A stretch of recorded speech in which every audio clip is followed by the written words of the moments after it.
Bien. Bien, je vous propose de commencer. Bonjour à tous. Je suis Marie-Astrid Devry, LexisNexis. J'ai le plaisir d'animer cette table ronde qui est consacrée à la thématique droit européen et compétitivité. Une table ronde qui durera environ 40 minutes. On va un peu réduire et je vous propose de garder vos questions à l'issue des débats. Alors sans plus attendre, rentrons dans le vif du sujet puisque nous sommes, on l'a dit tout à l'heure et je remercie Jean-Yves Trochon pour cette excellente introduction. Nous sommes à 3 semaines de la décision de Bruxelles, je crois qu'il doit intervenir le 18 février prochain. Décision de Bruxelles sur une éventuelle fusion entre Alstom et l'allemand Siemens. Et on voit bien finalement sur ce sujet qu'il y a 2 visions économiques qui s'affrontent. La première qui permettrait de créer un numéro 2 mondial du matériel roulant. Numéro 2, en fait, qui permettrait également de contrer le géant chinois CRCC.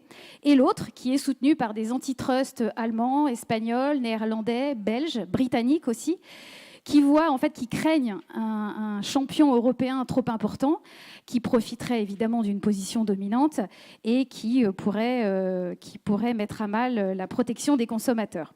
Alors en attendant cette décision de Bruxelles, 2 questions principales qui vont en fait structurer notre débat. Tout d'abord, premièrement, est-ce que le corpus de règles de droit européen tel qu'il est aujourd'hui permet à nos entreprises d'innover ou à tout le moins d'être compétitives?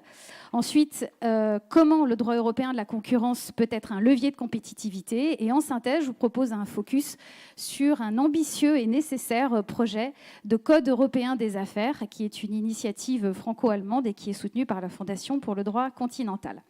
Alors, pour débattre et nous éclairer sur ces questions, 4 éminents spécialistes. Madame Michel Grégoire, vous êtes avocat à la Cour de cassation en Belgique, associé du cabinet Jones Day à Bruxelles. Vous êtes professeur à l'Université libre de Bruxelles et professeur invité à l'Université de Paris II, où vous enseignez le droit bancaire, les droits financiers et les restructurations d'entreprises. Fabrice Picot, vous êtes également professeur à l'Université de Paris II. Vous enseignez le droit et le contentieux de l'Union européenne, entre autres.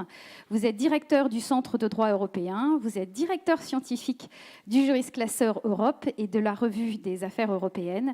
Et vous êtes co-auteur notamment du recueil des traités sur l'Union européenne. Frédéric Génie, vous êtes professeur d'économie, co-directeur du Centre européen de droit et d'économie de l'ESSEC, président du comité de la concurrence de l'OCDE, ancien conseiller à la Cour de cassation et ancien vice-président du Conseil de la concurrence et membre du directoire de l'Office of Fair Trading. Et enfin, Nicolas Guérin, vous êtes secrétaire général d'Orange, président du Cercle Montesquieu et administrateur de cette belle association, la FJE. Alors, première question. Est-ce qu'une réglementation, voire une surréglementation, n'est finalement pas un frein à la compétitivité? Est-ce que trop de régulation ne risque pas de tuer la prise de risque et de tuer l'innovation? Est-ce que l'Europe n'est finalement pas trop précautionneuse versus des géants chinois et des géants américains, comme on les citait tout à l'heure? Et est-ce que finalement on laisse une place à l'émergence de champions européens? Lorsque nous avons préparé cette table ronde, Fabrice Picot, vous plaidiez plutôt en faveur de la qualité de la norme et de la régulation plutôt que de la surréglementation. Est-ce que vous pouvez nous en dire 2 mots? Vous parliez d'une lecture plus lisible et plus accessible du droit. Merci, Marie-Astrid. S'agissant de la réglementation européenne, dont on a dit tous les mots au cours de la table ronde précédente, finalement, cette réglementation est pléthorique. On établit aujourd'hui des statistiques et on a vu que c'était environ 23 000 textes normatifs européens. Si on fait le ratio entre cette réglementation européenne et le nombre d'habitants en Europe, et le ratio équivalent dans chacun des États membres, s'agissant de la réglementation nationale et des citoyens, on verra que le premier de la réglementation européenne, est beaucoup plus faible. Il reste que l'Europe est allée trop loin. L'Europe est allée trop loin dans bien des cas et qu'elle a ralenti, elle a pris conscience d'un certain nombre de ses excès. Elle en a pris conscience dès le traité de Maastricht, parce que c'est dès le traité de Maastricht que le principe de subsidiarité a été inscrit dans le traité, et notamment à la demande du Royaume-Uni. Il fallait moins d'Europe. Et au fond, comme l'aurait dit Valéry Giscard d'Estaing, Quand il parlait de l'État, il faut moins d'Europe, mais mieux d'Europe. Et la subsidiarité, c'est l'idée selon laquelle l'Europe ne doit intervenir que lorsque son action est vraiment nécessaire, compte tenu de l'insuffisance de l'action étatique. Et c'est ce qui est inscrit dans le traité constitutif. L'Europe doit à chaque fois se demander si son action est véritablement nécessaire. Ce n'est pas seulement une question de principe, comme on l'a dit.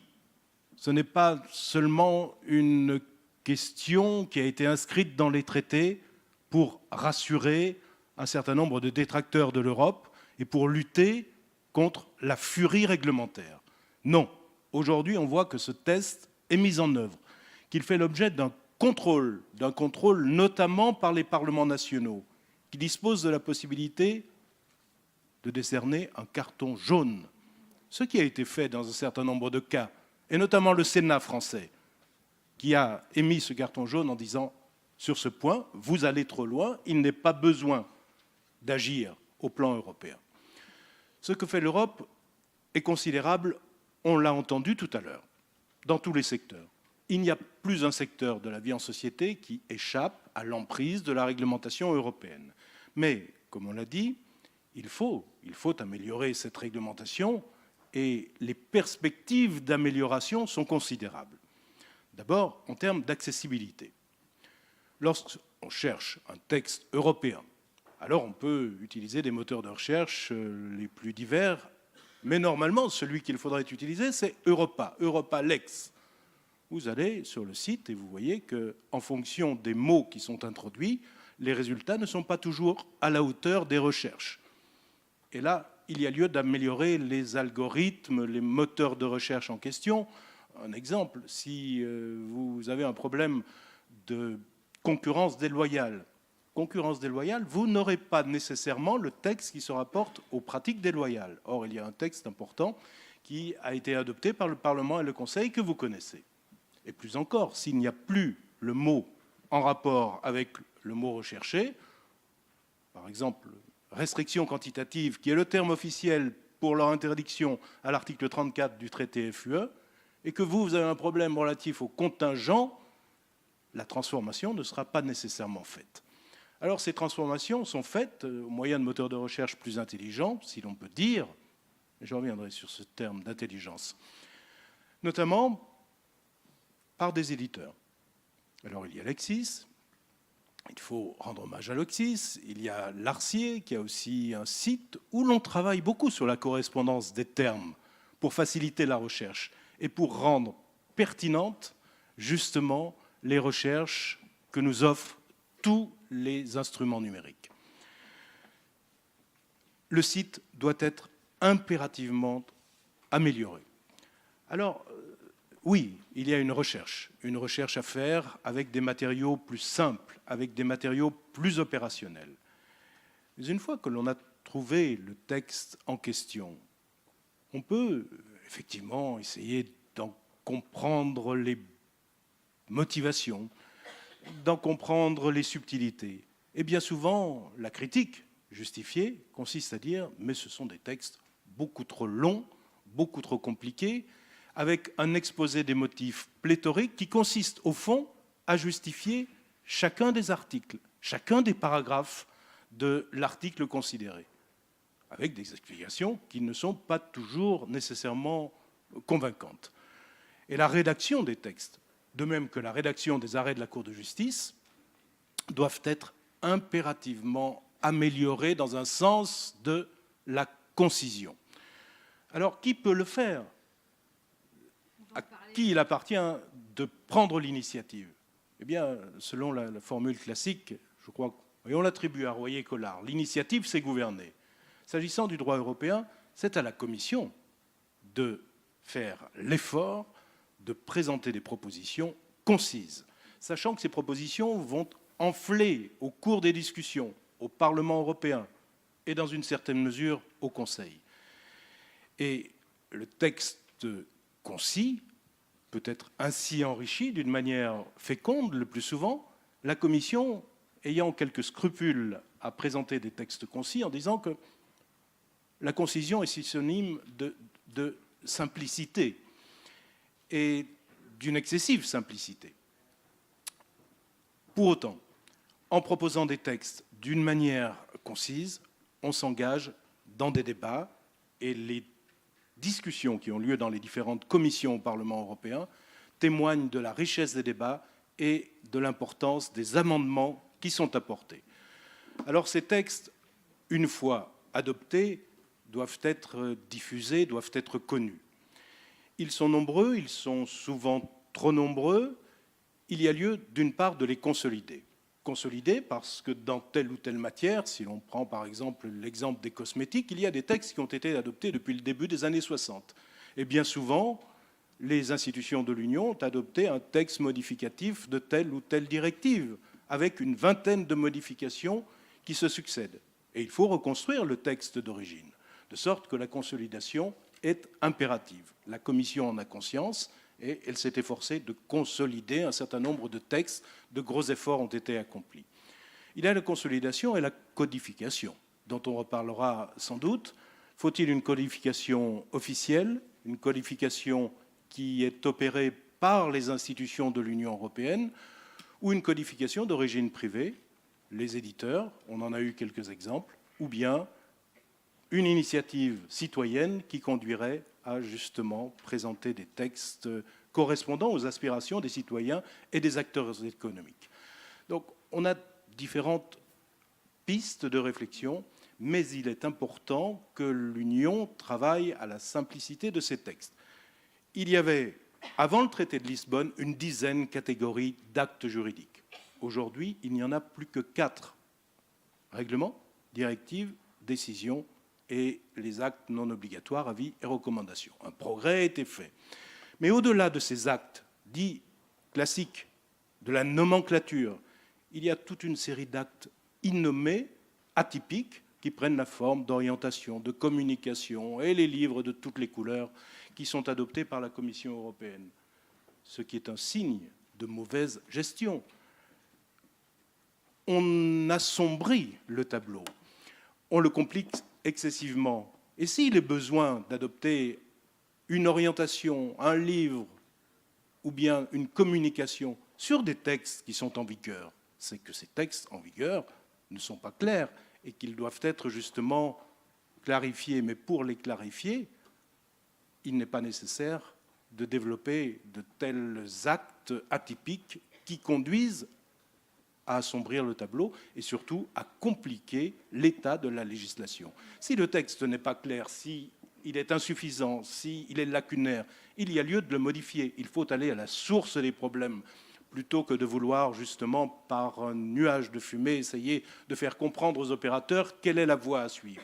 Avec ces actes atypiques, l'opérateur ne sait pas quelle est la ligne à suivre, dans quelle mesure il peut se dégager de la ligne qui est imposée dans l'acte atypique, sachant que celui-ci n'est pas obligatoire. Mais pour autant, on ne peut pas totalement l'ignorer. Ce serait suicidaire pour un opérateur de ne pas suivre telle ou telle ligne en matière d'aide d'État, en matière de distribution sélective, alors que c'est la ligne qui a été définie par la Commission. Et s'agissant de l'initiative, je partage le point de vue de Louis Vogel. Je crois que la Commission ne doit plus avoir ce monopole de l'initiative. Ça, c'est une vision du triangle institutionnel. Elle doit être partagée non seulement avec le Parlement européen, mais avec le Conseil. C'est-à-dire que les États membres doivent être en mesure, après tout, ils sont co-législateurs dans le cadre du Conseil de l'Union européenne, les États membres au sein du Conseil devraient pouvoir faire des initiatives. Et puis, on n'en a pas parlé tout à l'heure, l'initiative citoyenne européenne, qui est une belle création. Merci beaucoup. Frédéric Génie, vous plaidez plus en faveur d'une coopération nécessaire entre les réglementations vers une convergence en fait entre ces différents droits, au-delà peut-être des textes européens. Oui, c'est-à-dire par rapport à l'intervention du professeur Picot, avec laquelle je suis totalement d'accord, mais je vais prendre un point de vue un peu différent, qui est peut-être un peu plus un point de vue d'économiste, en me disant, qu'est-ce qui se serait passé s'il n'y avait pas eu la construction juridique européenne ? Où est-ce qu'on en serait du point de vue de la compétitivité des entreprises européennes, en France et ailleurs ? Et là, il me semble qu'il y a 2 ou 3 choses qui sont claires. D'abord, c'est certain que la construction européenne, qui a qui était centré autour de la notion de marché unique, et donc d'ouverture à un mécanisme de marché, a contribué à développer la compétitivité comme étant un objet essentiel de fonctionnement de notre tissu économique. Si on prend les secteurs qui ont été ouverts à la concurrence, le gaz, le transport ferroviaire et d'autres, est-ce qu'il l'aurait été s'il n'y avait pas eu le droit européen pour pousser les États membres même penser aux télécoms, on peut les remonter. Encore dans les télécoms, c'est un peu plus douteux parce que la technologie évoluait très rapidement et donc ça, c'était une force qui poussait vers l'ouverture à la concurrence. Bon, donc très très clairement, par cette voie, c'est-à-dire le développement de la notion de marché et de la notion de fonctionnement concurrentiel de marché et de marché unique, il y a eu une très grande influence du droit européen sur la compétitivité en général des entreprises françaises. Alors c'est vrai qu'il y a une autre façon dont on pourrait promouvoir la compétitivité, qui est, je dirais en termes généraux, la politique industrielle, c'est-à-dire une action plus volontariste, plus sectorisée, de construction, à vrai dire, soit d'un champion national, soit en tout cas d'entreprises qui pourraient résister. Là, les économistes sont assez réservés, c'est-à-dire qu'ils pensent qu'il y a un certain nombre de cas d'échecs du marché, il y a un certain nombre d'innovations qui ne peuvent pas émerger très souvent à cause de problèmes, j'allais dire d'échecs de marché, de problèmes de manque de coordination. Si vous pensez à la voiture électrique, il faut à la fois des gens qui construisent des voitures électriques, puis il faut aussi des gens qui mettent des prises. Et si je ne mets pas de prise parce que je ne suis pas très sûr que la voiture électrique va avoir un succès, ou je ne construis pas de voiture électrique parce qu'il n'y a pas suffisamment de prises, clairement, on a une innovation qui va déraper, et c'est clairement un champ dans lequel l'État peut s'investir en promouvant des innovations. Alors c'est vrai que sur cet angle-là de développement de la compétitivité, qui est une autre façon de développer la compétitivité, il y a eu une assez forte réticence européenne qui venait en contrepoint, je dirais, d'une foi peut-être un peu trop grande dans cet aspect de la politique des États membres à l'origine. Et donc il y a peut-être une petite timidité, ce qui n'a pas empêché l'autre aspect que j'évoquais. Mais maintenant, le second point que je voudrais évoquer, c'est le fait qu'il y a une autre façon dont le droit européen a considérablement contribué à la compétitivité des entreprises, c'est en s'exportant. C'est-à-dire que, alors, aussi, la compétitivité des entreprises, ce n'est pas uniquement vis-à-vis d'autres entreprises nationales ou d'autres entreprises européennes, c'est aussi vis-à-vis d'entreprises internationales. L'une des grandes difficultés, c'est qu'on a libéralisé considérablement les échanges, mais sans nécessairement harmoniser les droits nationaux. Et donc, on est arrivé à des situations dans lesquelles il n'y avait pas une neutralité concurrentielle, en quelque sorte, entre des concurrents de pays différents. Mais l'action de la Commission, dans tous les traités commerciaux, ou la quasi-totalité des traités commerciaux qu'elle a pu signer, ou des accords de partenariat économique avec un grand nombre de pays, a été de pousser ces pays à adopter eux-mêmes des principes juridiques en ce qui concerne les entreprises, en ce qui concerne la concurrence, en ce qui concerne les aides d'État, en ce qui concerne tout un tas de politiques économiques qui sont sur la même base que la base européenne, ce qui a permis, notamment aux entreprises européennes, de se trouver confrontées à des environnements juridiques qui étaient relativement similaires à ceux qu'ils connaissaient, et donc de pouvoir bénéficier du fait qu'ils étaient dans cette situation. Donc je crois que pousser tous ces pays, alors je pense particulièrement aux pays de l'Est, mais aussi aux pays africains, aussi aux pays des Caraïbes, enfin tous les États avec lesquels on a. Mais même, je vais occasionnellement en Chine pour la Commission, c'est très clair que la Commission est dans une mission en Chine d'essayer de vendre l'idée, et ça commence à marcher d'ailleurs, selon laquelle les entreprises d'État, il faudrait peut-être soit en diminuer le volume, soit les traiter d'une façon un petit peu plus équanime par rapport à leurs concurrents privés. Donc cette action-là, qui a facilité le développement des entreprises, est aussi à mettre au crédit du droit européen, parce que s'il n'y avait pas eu ce corpus de règles qu'on avait, il n'y aurait rien eu à vendre, en quelque sorte, et en plus, il n'y aurait pas eu le poids politique qu'on a pu avoir dans ces pays. Oui, merci. Je pense que Nicolas Guérin, vous, en praticien expérimenté, vous soulignez que le bilan n'est pas négatif, puisque finalement, les règles, enfin en tout cas le corpus de règles européen peut être aussi un levier de compétitivité, et l'exemple du RGPD peut parfaitement l'illustrer.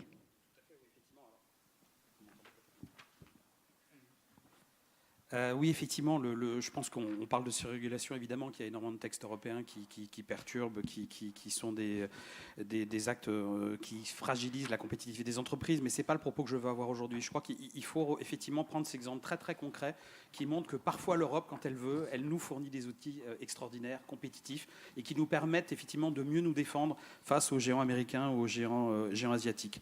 Vous savez tous que le numérique a été la priorité, la seconde priorité de la commission Juncker, juste derrière effectivement l'emploi, la compétitivité et l'investissement. Et il y a deux grands textes qui vont effectivement permettre d'atteindre une grande partie des objectifs que s'était fixé la Commission. Le premier, effectivement, c'est le GDPR.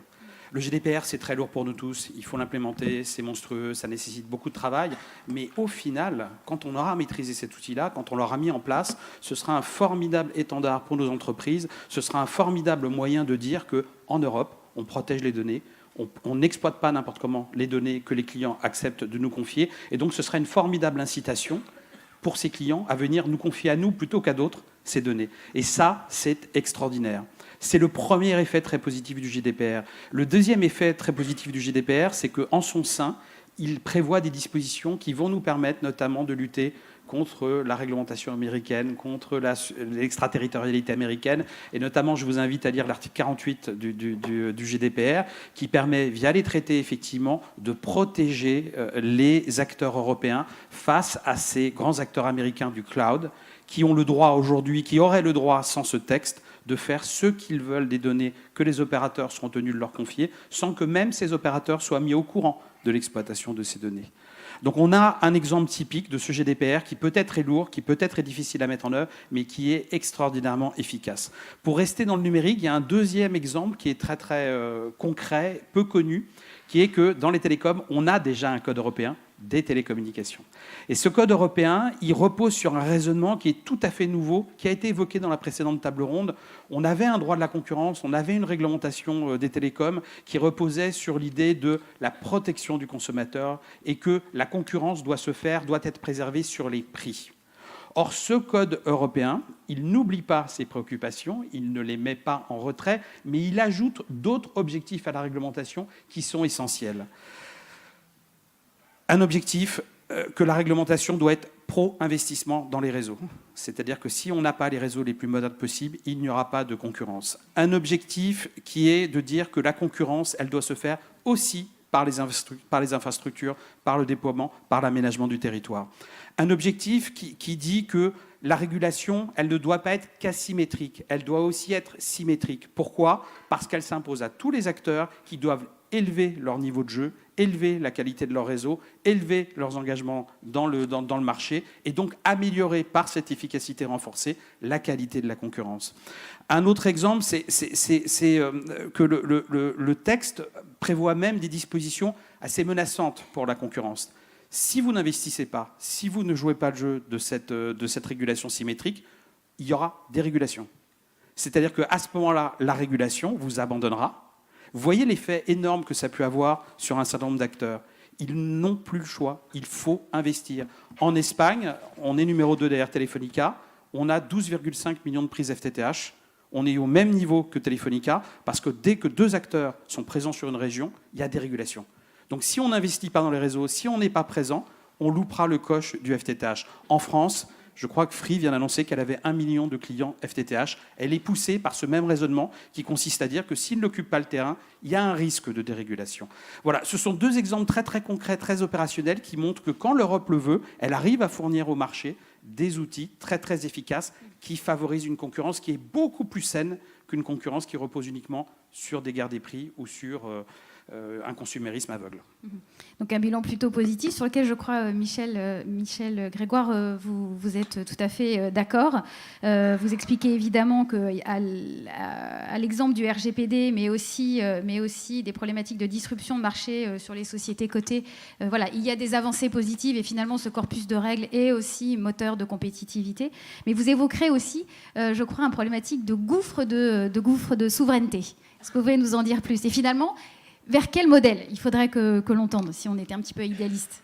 Oui, vous cherchez au début de de cette table ronde le fil rouge, et vous l'avez parfaitement trouvé, parce qu'en définitive, nous comprenons que nous sommes tous d'accord, c'est qu'il est indispensable qu'il y ait une régulation, parce qu'une activité économique qui se déploie de manière sauvage est assez rapidement destructrice de valeurs, de savoir-faire, de moyens de production, et de talents humains, en définitive. Donc ce que l'on recherche tous, comme juristes, ou comme dirigeants d'entreprise, ou comme régulateurs, c'est une saine régulation.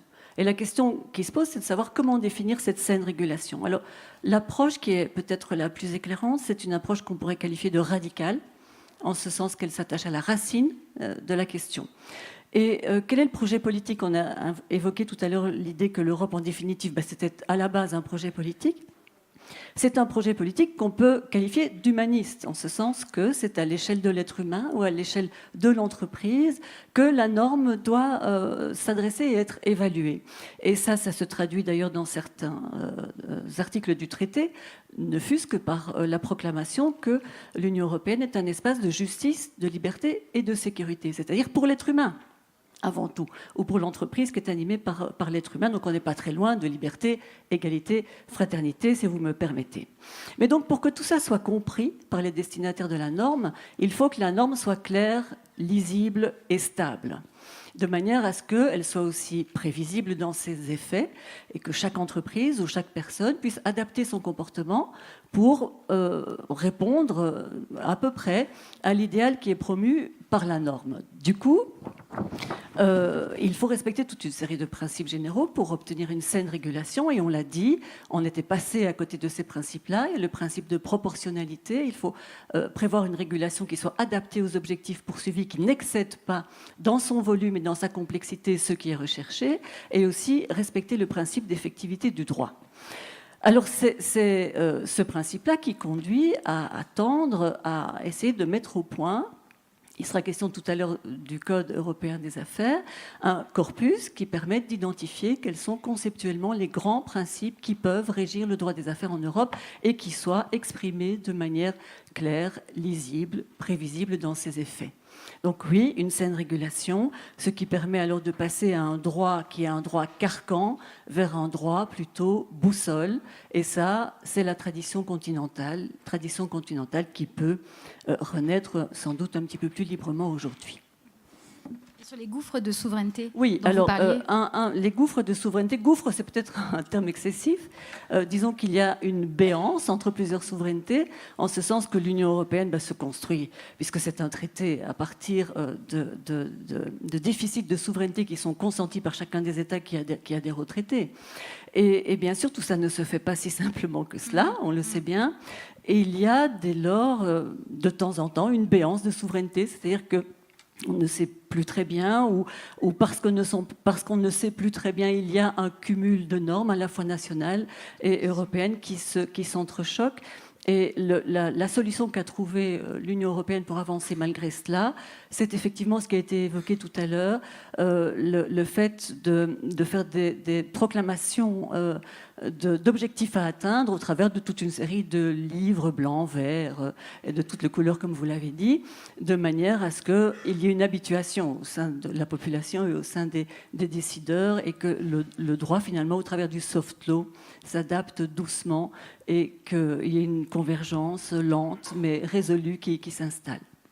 Alors justement, merci. Nicolas Guérin, à ce propos, finalement, dans ce contexte, est-ce que ce n'est pas le moment pour le juriste? Est-ce que le juriste n'a pas une carte à jouer dans ce monde en pleine transformation, dans ce monde en pleine évolution? On parle de 4e révolution industrielle. Est-ce que ce n'est pas le moment de tirer son épingle du jeu pour le juriste? Est-ce que ce n'est pas finalement rassurant, ce complexe d'un trop-plein de normes? Alors, si je réponds non, je vais décevoir l'Assemblée terriblement. Donc évidemment, oui, que c'est le moment. On pourrait parler d'année du juriste si ça devait s'arrêter cette année, mais ça va continuer pendant des décennies et des décennies. Je peux vous rassurer, vous qui faites ce métier, vous avez du travail pendant très très longtemps. On est clairement passé d'une situation où le juriste était perçu dans les entreprises comme un protecteur de l'entreprise. Il a été perçu parfois comme un pompier, parfois comme un pompier pyromane. On me l'a fait, celle-là aussi. Donc voilà. Alors sincèrement, toutes ces images-là, c'est clairement fini. Aujourd'hui, le juriste, il est d'abord, le point d'entrée du droit dans l'entreprise. Donc c'est lui, effectivement, qui est le point d'entrée du droit dans l'entreprise. Deuxièmement, il est le chef d'orchestre qui, au sein de l'entreprise, fait que la musique soit belle, que les instruments jouent tous ensemble. Et ces instruments, c'est vrai, ils sont extraordinairement nombreux. Ils n'ont jamais été aussi nombreux qu'en ce moment. Il y a une étude qui est excellente, qui est menée par la Viole, Sac-Montesquieu, et avec l'aide de LexisNexis et l'aide précieuse aussi d'Elentric, et avec quelques cabinets d'avocats partenaires, cette année Gide, qui donne des indications extraordinairement positives dans ce sens-là. 60% du traitement des dossiers juridiques des entreprises sont internalisés, c'est-à-dire qu'ils sont faits par l'entreprise dans l'entreprise. D'accord ? Donc ça, c'est un premier point. Quand je dis qu'on est le point d'entrée, on est même plus que le point d'entrée. On est une espèce de barrage qui retient, je ne sais pas si c'est le bon mot, mais en tout cas qui renforce la puissance du droit dans l'entreprise. Dès qu'un nouveau sujet arrive dans l'entreprise, il est principalement confié à la direction juridique. Il faut que vous en ayez conscience. C'est démontré par cette étude. 60% des entreprises ont un compliance officer. Il est à plus de 50% rattaché à la direction juridique. Dans 64% des cas, le Data Protection Officer, vous savez, cet être chargé d'accompagner justement la mise en œuvre du GDPR, il est rattaché à la direction juridique ou au secrétariat général. Secrétariat général qui est de plus en plus maîtrisé par les directeurs juridiques, comme en attestent certaines personnes présentes dans la salle. Ce qu'on voit aussi, c'est que les juristes ne sont plus simplement des soutiens ou des intervenants dans l'entreprise, ils pilotent les projets maintenant. Et ça, c'est quelque chose aussi qui est très très flagrant dans ces études. 70% des entreprises confient le pilotage de la mise en œuvre de la loi Sapin, donc anticorruption, à la direction juridique. 70% confient, alors qu'autrefois, on l'aurait plutôt confié à la RSE ou à d'autres types d'organisations de ce type-là. 59% des entreprises confient à la direction juridique le pilotage de la mise en œuvre de la loi sur le devoir de vigilance. Je suis désolé de vous abreuver avec ces textes-là, mais il faut vraiment vous en imprégner, vous juristes, pour vraiment pouvoir démontrer ce phénomène. C'est le juriste et le point d'entrée. Les réglementations se multiplient. Ils jouent avec ces réglementations. On joue avec ces réglementations. On a un avenir formidable, mais on a aussi une responsabilité très très forte. On est plus de 17 000, c'était le recensement de 2017. On a une croissance de la profession de 7% en 7 ans. Il faut continuer ce train-là, il faut continuer à s'engager pour effectivement défendre nos entreprises et valoriser cet exercice dans l'entreprise qui est extraordinairement passionnant. Fabrice Picot, vous allez même plus loin. Vous dites que lors de notre préparation, vous dites finalement, l'importance du juriste se voit de plus en plus parce que vous pensez notamment dans le cadre de la création de cette harmonisation et de cette homogénéité du droit, les entreprises ont un vrai rôle à jouer et le juriste a un rôle à jouer dans la mesure où il faut qu'il fasse remonter en fait des best practices, des codes de bonne conduite, vous me disiez, vers un mouvement ascendant. C'est-à-dire que cette construction européenne, mais alors, les règles sont déjà construites, mais comment elles vont évoluer, elles ont besoin d'évoluer avec les entreprises et avec les juristes. Oui, je crois qu'on a tous conscience de la nécessité d'anticiper, mais ce sont les voies de l'anticipation qui sont difficiles à identifier. Alors, anticiper en discutant au sein de l'entreprise, en discutant dans des cercles d'entreprise, dans des associations, sur les problèmes justement qu'il faudrait régler d'une manière ou d'une autre, et tout particulièrement au moyen du droit européen. Alors, une fois que le problème est identifié, une fois que l'on s'entend sur une voie à suivre, sur une question à réglementer, comment susciter la réflexion et notamment inciter les autorités nationales et surtout européennes à légiférer. Alors, il y a des think tanks, il y a un certain nombre de lobbies, on en a parlé suffisamment, vous connaissez les réseaux qui fonctionnent en la matière, mais il y a lieu de trouver d'autres moyens de réflexion et d'action. Il s'agit de sortir d'un certain nombre de ces voies connues pour présenter, pour proposer des constructions innovantes aux institutions de l'Union européenne. La Commission, on l'a dit, reçoit des demandes multiples de la part de tous les lobbyistes qui sont installés à Bruxelles. Et ces demandes deviennent contradictoires, elles deviennent pléthoriques à un point tel que la Commission ne les entend plus dans un certain nombre de domaines.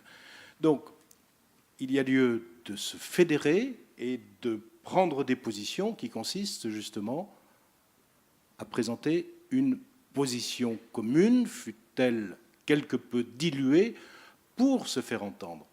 Et on a parlé tout à l'heure de l'initiative citoyenne européenne, non seulement l'initiative citoyenne nationale qui est au goût du jour, mais l'initiative citoyenne européenne qui est permise par le traité tel qu'il résulte des modifications du traité de Lisbonne. De multiples initiatives ont été lancées. Elles n'ont que très rarement été entendues par la Commission, qui joue le rôle de filtre. Cela s'explique par le fait que ces initiatives n'ont pas été mûries préalablement. Il y a beaucoup d'initiatives fantaisistes, tout particulièrement en matière d'écologie, en matière d'environnement, en matière de protection des animaux, en matière de protection des minorités.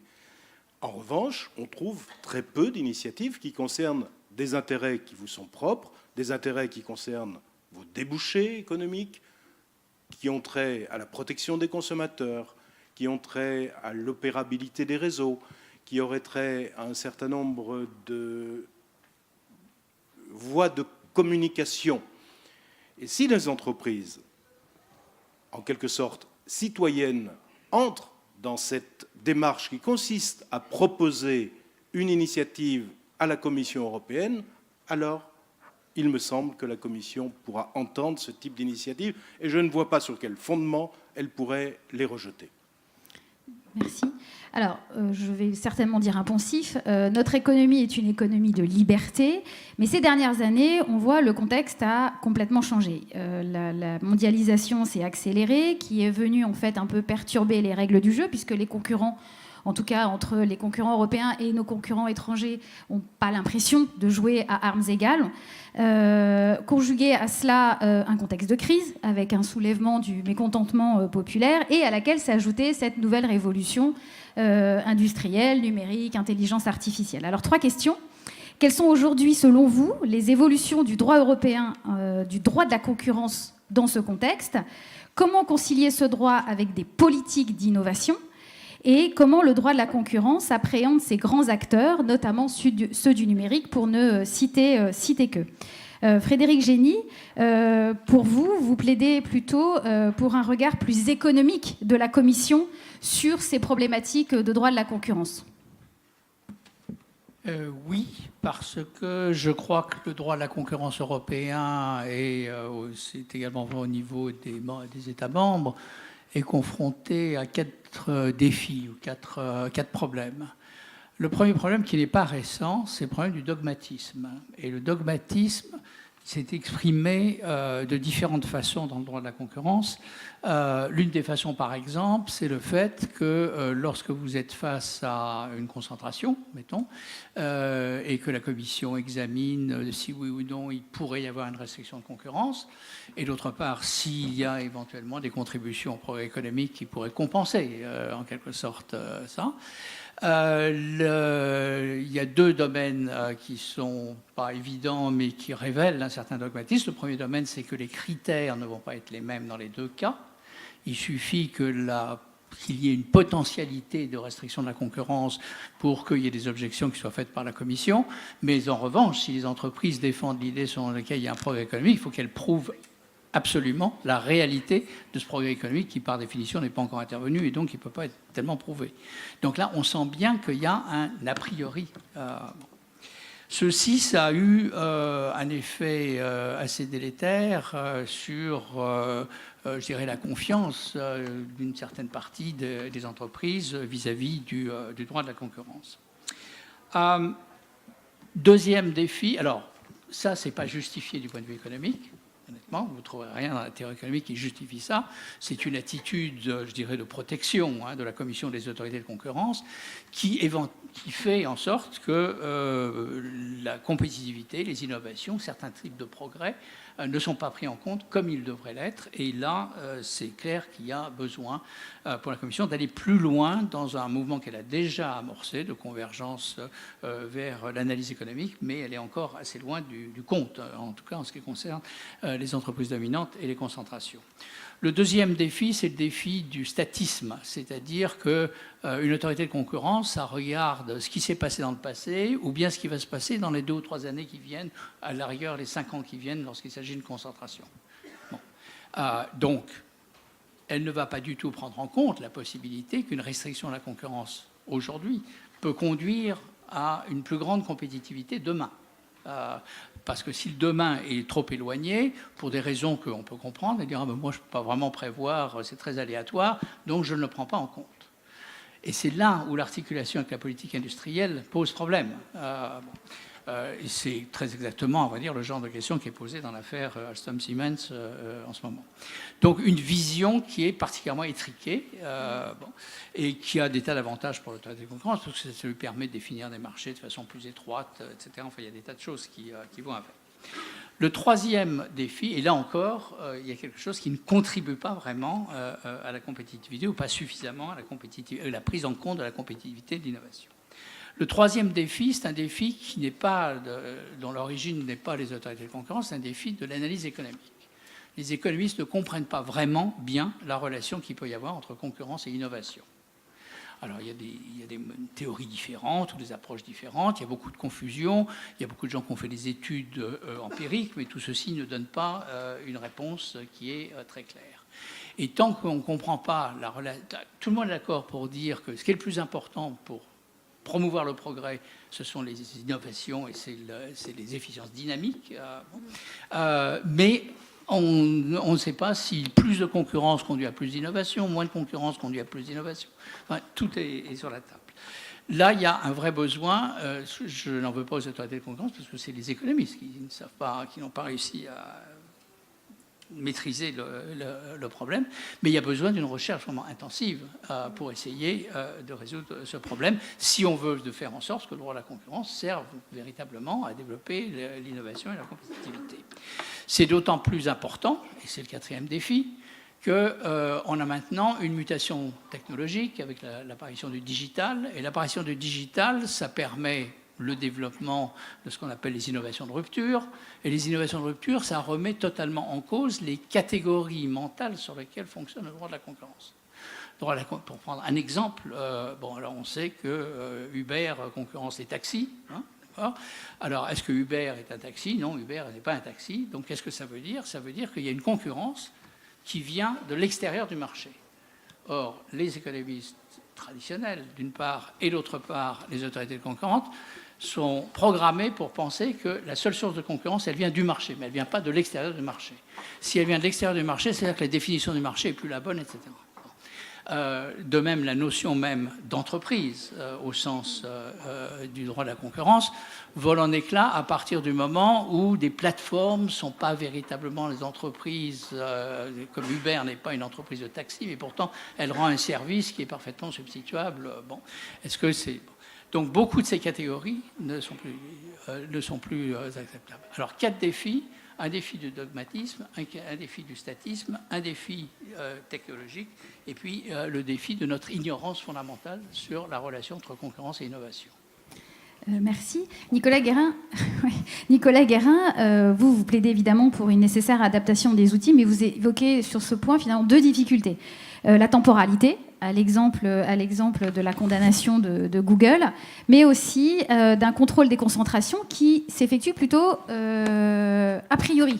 Et en fait, dans les faits, qu'est-ce que vous préconiseriez sur ce point? Alors j'adore ce que vient de dire le président Génie, parce que je partage totalement, effectivement. Hein, au risque de me répéter, il faut bien que vous compreniez, vous n'êtes pas tous forcément des spécialistes du droit de la concurrence, que le droit de la concurrence, il a été créé effectivement pour favoriser la concurrence à l'intérieur de l'Union européenne et à destination de marchés de biens et de services sur lequel il y avait des coûts d'entrée significatifs. C'est pour ça qu'on avait effectivement les télécoms, on a été très souvent très ciblés à juste titre sur ce sujet-là. Et donc la solution qui a été trouvée, c'est effectivement toujours ce consumérisme et c'est cette régulation des prix, aboutir à une régulation des prix. Évidemment, c'est complètement incompatible, cette analyse et cette approche, avec la réalité des marchés aujourd'hui. C'est totalement incompatible. Aujourd'hui, vous n'avez plus un marché européen. Le marché européen, il existe économiquement, il existe peut-être juridiquement, mais il n'est pas seul. Il est entouré, effectivement. Le marché est devenu international. Et le marché à l'international, il est beaucoup plus puissant que le marché européen. Je ne sais pas si vous avez conscience des capitalisations boursières des grands acteurs du numérique. Apple, 1000 milliards de dollars, a passé 1000 milliards de dollars le 2 août. Ils ont perdu 446 milliards de capitalisation boursière en 3 mois. Vous savez que ça représente ces 446 milliards de dollars, ça représente plus de 2 fois la capitalisation boursière des 5 plus grands opérateurs de télécommunications européens, qui sont Deutsche Telekom, Telefonica, Vodafone, Orange et Telecom Italia, évidemment. Et donc évidemment qu'on ne peut pas lutter contre ces gens-là et que cette régulation intra-européenne qui ne tient pas compte de cette réalité, de cette internationalisation, elle ne marche pas. Deuxième changement majeur qui a eu lieu, c'est les modèles de commercialisation, les modèles de concurrence. Ils ont complètement changé aujourd'hui. On se retrouve dans des situations où celui qui crée le produit, celui qui lance le produit, il n'est pas maître des marchés. Il ne gagnera pas le marché, au contraire. C'est un acteur qui va venir derrière, qui va apparaître sur ce marché-là et qui va même, avec sa puissance de marché, arriver à revendre ce produit beaucoup moins cher que ce que le vendrait en direct le créateur du produit. Je peux vous donner 2 exemples. Il y a un exemple très intéressant, une décision de l'autorité de la concurrence sur Booking et Expedia. L'autorité de la concurrence dit la version définitive des engagements laisse aux hôtels une grande latitude pour promouvoir leur canal direct en proposant des prix inférieurs à ceux pratiqués sur les OTA, les Online Travel Agency. Cette décision, elle ignore totalement que les hôtels y reversent d'abord une commission très très importante à ces OTA, qu'ils n'ont pas du tout les effets d'échelle puisqu'ils ne peuvent pas trouver en dehors d'Internet autant de clients que ce que l'OTA leur permet de trouver. Et donc, sauf à casser leur prix en direct, ils n'ont aucun moyen aujourd'hui d'échapper à ces plateformes. Donc là, on a une décision très concrète de l'autorité de la concurrence qui nie qu'il y a eu un changement de modèle économique. Je peux vous donner un autre exemple très rapidement qui n'a presque rien à voir avec la concurrence, qui est plutôt de la concurrence déloyale. J'ai discuté de manière très intéressante avec un patron d'une grande société de régime. Et lui, il me dit, je suis obligé de plus en plus de consacrer de budget publicitaire à acheter des mots-clés. Donc il achète à Google, pour ne pas les citer, des mots-clés massivement. Et il achète ces mots-clés tout simplement pour éviter que quand un concurrent saisisse son nom commercial, qu'on tombe sur son concurrent. Et là, il y a 2 décisions énormes. Une décision de 2010 de la Cour de justice de l'Union européenne, dans une affaire qui opposait Vuitton à Google. Et donc, donc Google s'est vu écarté en 2010 de toute responsabilité quant à l'utilisation des mots-clés de marque. La Cour de justice de l'Union européenne a dit désormais ce sont seulement les annonceurs qui sont responsables du choix des mots-clés.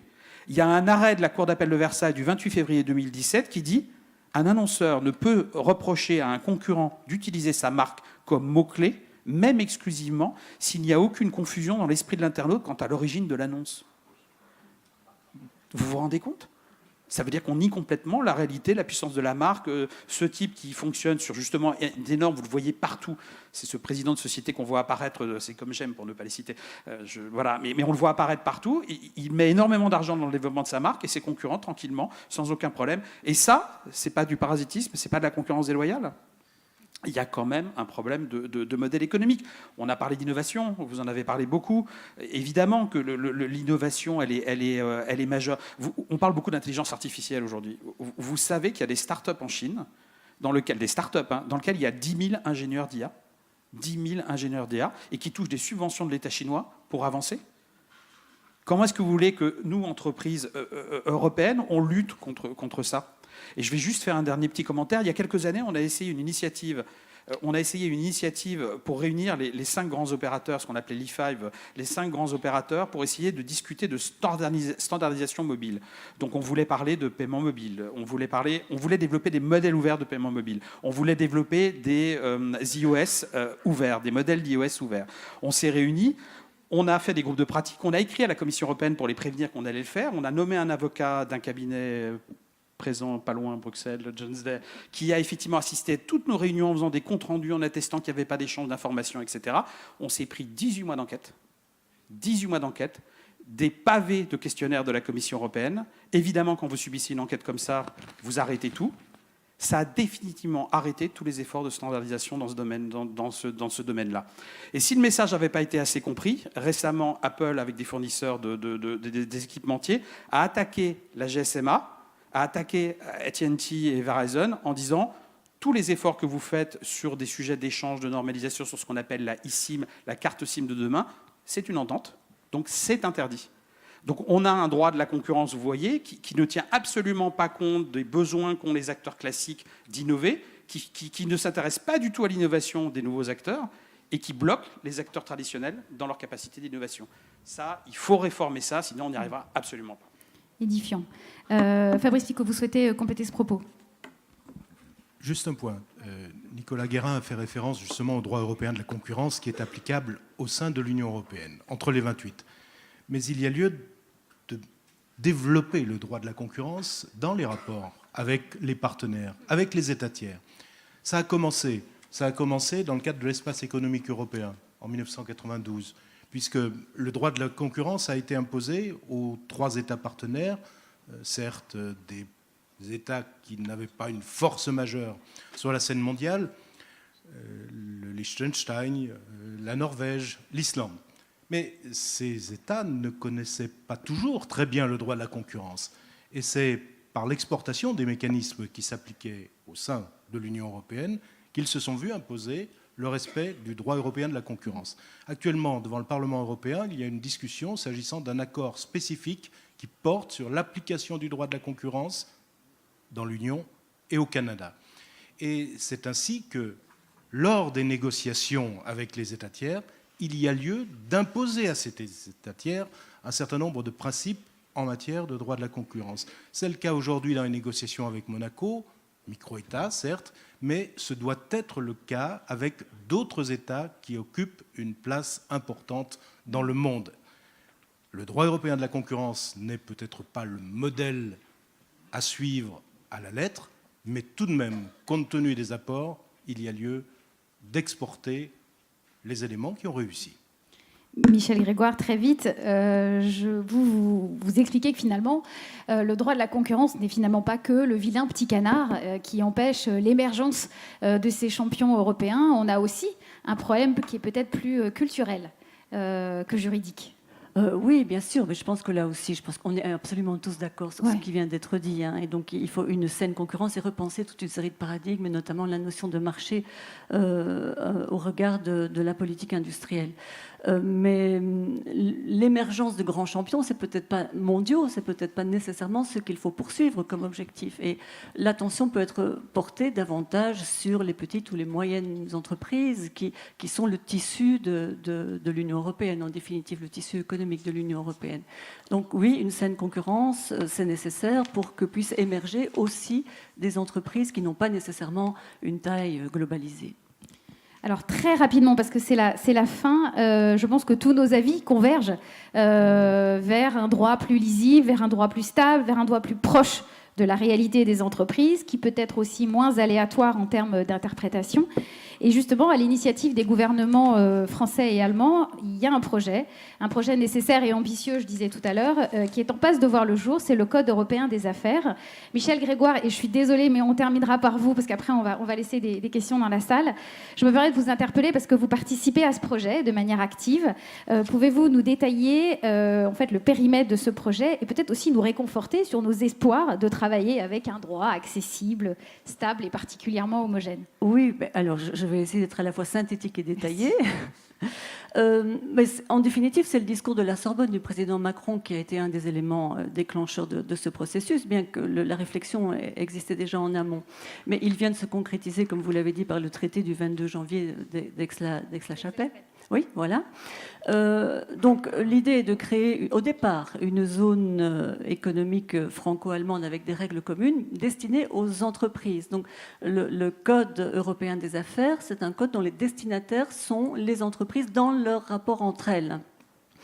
Alors, les travaux ont commencé. Ce sont des travaux qui vont durer 3 ans, mais qui ont déjà commencé en 2017, donc avec un objectif de présentation d'un code en mars 2020. Il s'agit au départ de faire un inventaire raisonné de l'acquis communautaire et des convergences entre le droit français et allemand, éventuellement sous l'éclairage d'autres juristes de pays qui proviennent d'États membres de l'Union, mais qui ne sont pas français ou allemands. Alors, l'objectif, c'est quant à la forme d'établir un code conceptuel, comme je l'indiquais tout à l'heure, c'est-à-dire d'élaborer des principes simples, lisibles, et donc on a toute une série de contraintes formelles qui s'imposent à nous, mais on les suit avec grand plaisir. Et 12 groupes de travail ont été constitués par thème, avec un comité directeur qui chapeaute le tout. Et il y a des réunions tout à fait régulières. Et chaque année, il y a une réunion plénière pour faire le point sur l'évolution des travaux. Et donc l'objectif reste, il est ambitieux, mais apparemment tout le monde est très optimiste et a envie de participer à ce projet parce qu'on pense que c'est nécessaire pour une présentation de ce code qui est soutenu par la Fondation pour le droit continental et l'association Capitan en mars 2020. Vous pouvez bien le souligner. Alors pour ceux qui veulent veulent un peu plus d'informations parce que le temps nous presse, vous tapez Code européen des affaires, vous aurez toutes les informations. Est-ce qu'on a le temps pour des questions dans la salle? Non, je pense qu'on vous passerez, vous irez voir les différents intervenants. Je tiens à vous remercier très sincèrement, chacun, d'avoir participé à cette table ronde, de nous avoir accordé votre temps et votre expertise. On va laisser la place à la 3e table ronde sur la souveraineté économique. Merci infiniment et bon après-midi.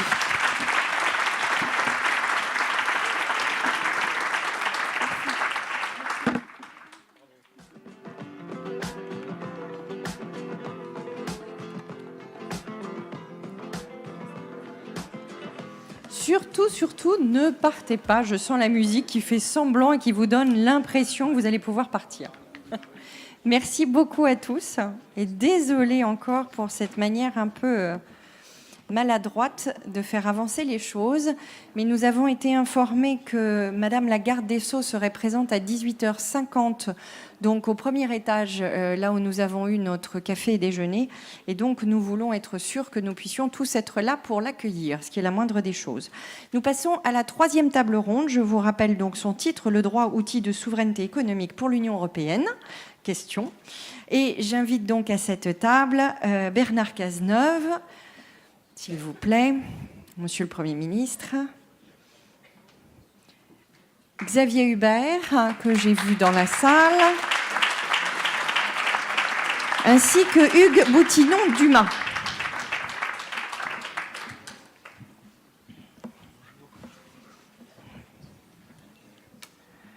Alors, nous allons essayer de tenir dans notre temps imparti. Et si nous gagnons, il est donc 17h48. Si nous gagnons 5-10 minutes, nous pourrons essayer d'avoir des questions qui pourraient reprendre la table ronde 2 et 3. Mais nous allons tenter tout ça, l'idée étant de finir à 45 pour vous laisser le temps de monter.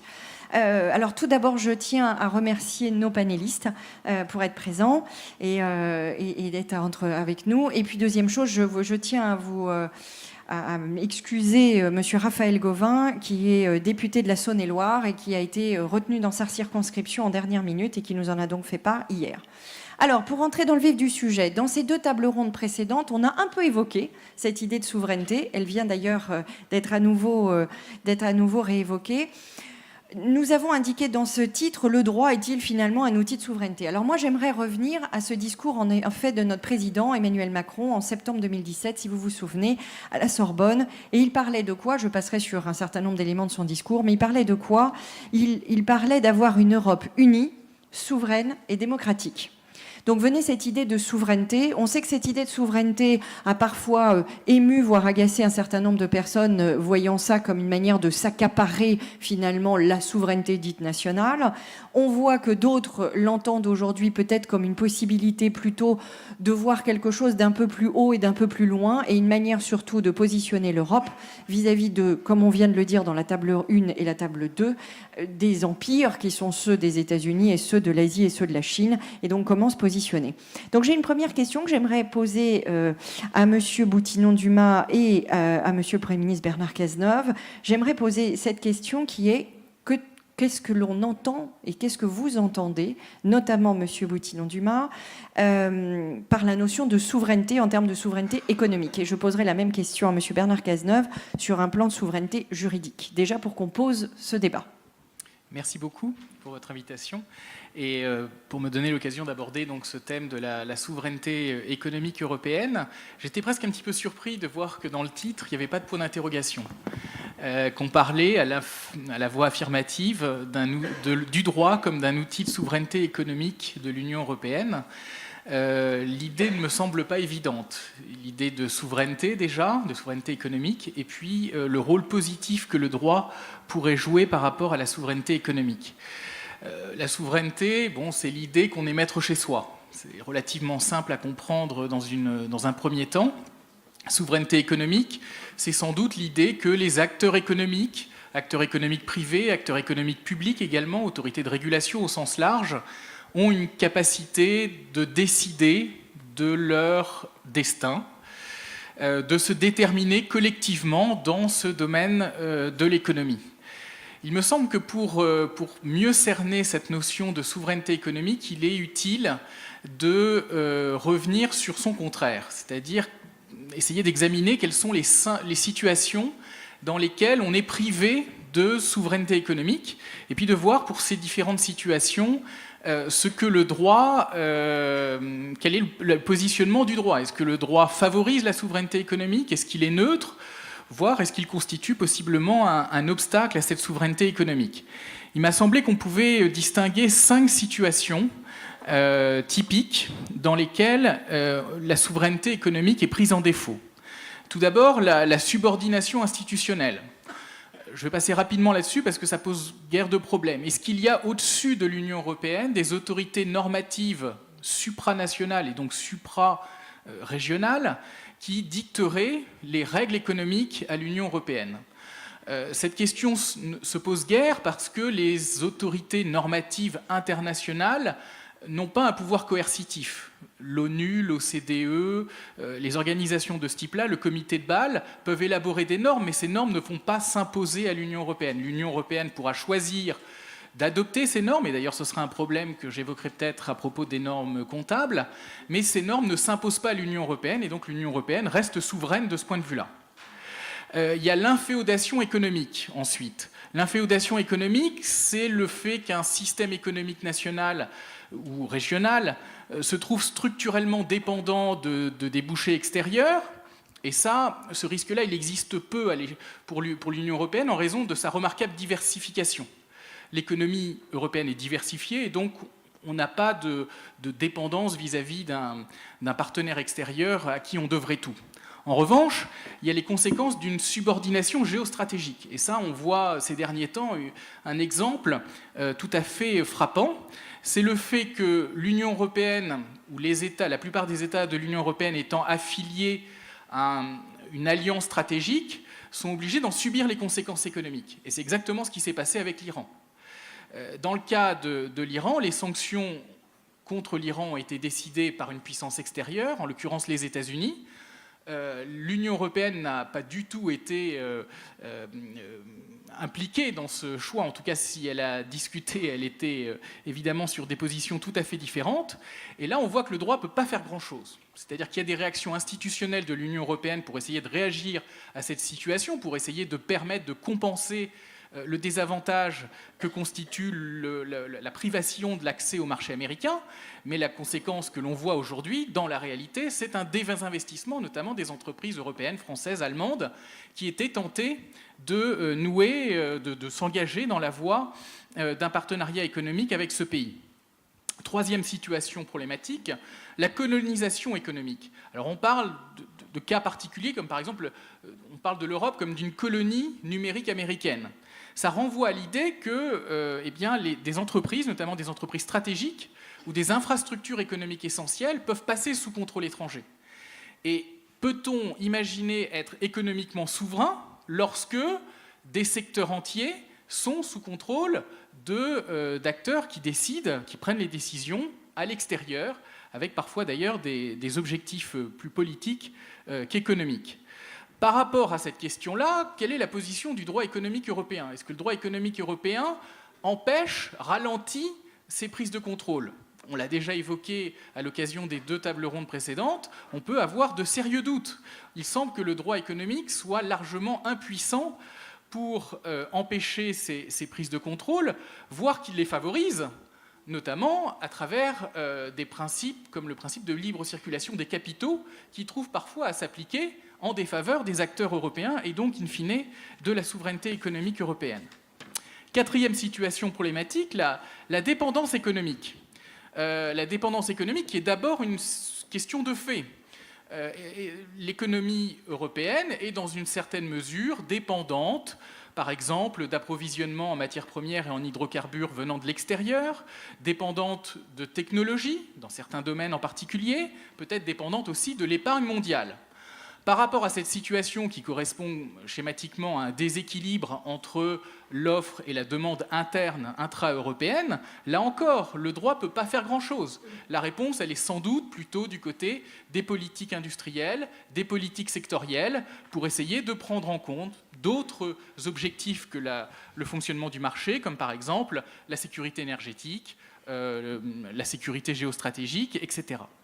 Dernier point, il me semble que la cinquième situation problématique du point de vue de la souveraineté économique, c'est tout simplement l'impuissance économique. On n'est pas souverain quand on n'est plus grand-chose ou presque plus rien.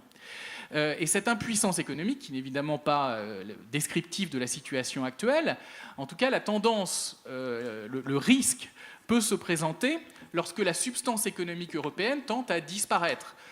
Je vois deux cas qui nous interpellent. C'est tout d'abord les migrations d'acteurs économiques, quand les centres de décision ou les sites de production quittent le territoire européen pour aller à l'extérieur, et puis l'évasion fiscale massive que l'on observe notamment dans le secteur des multinationales du numérique. Voilà. Alors, voilà qui est un débat posé et qui nous montre bien que la question de la souveraineté économique est un véritable enjeu.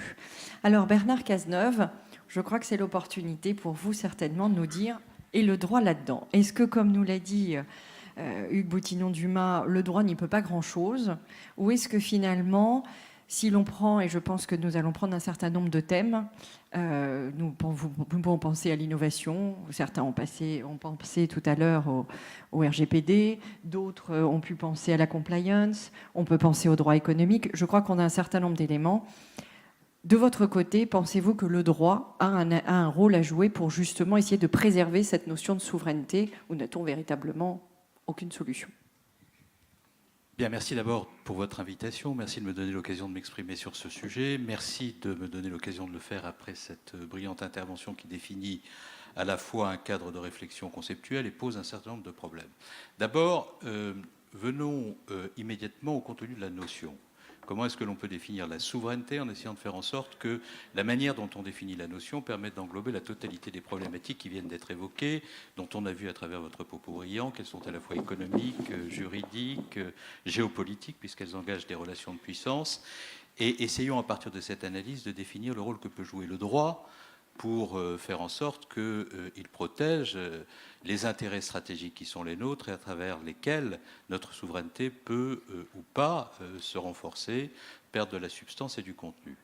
Première considération, dès lors qu'il s'agit des questions européennes, la question de la souveraineté prend une dimension passionnelle, à tel point d'ailleurs que si l'on convoque les images d'Épinal ou les expressions les plus communément utilisées, les souverainistes sont dans le langage courant, celui du commentaire politique ou du commentaire journalistique, ceux qui contestent la capacité de l'Union européenne à défendre les intérêts souverains des nations, mais aussi des peuples.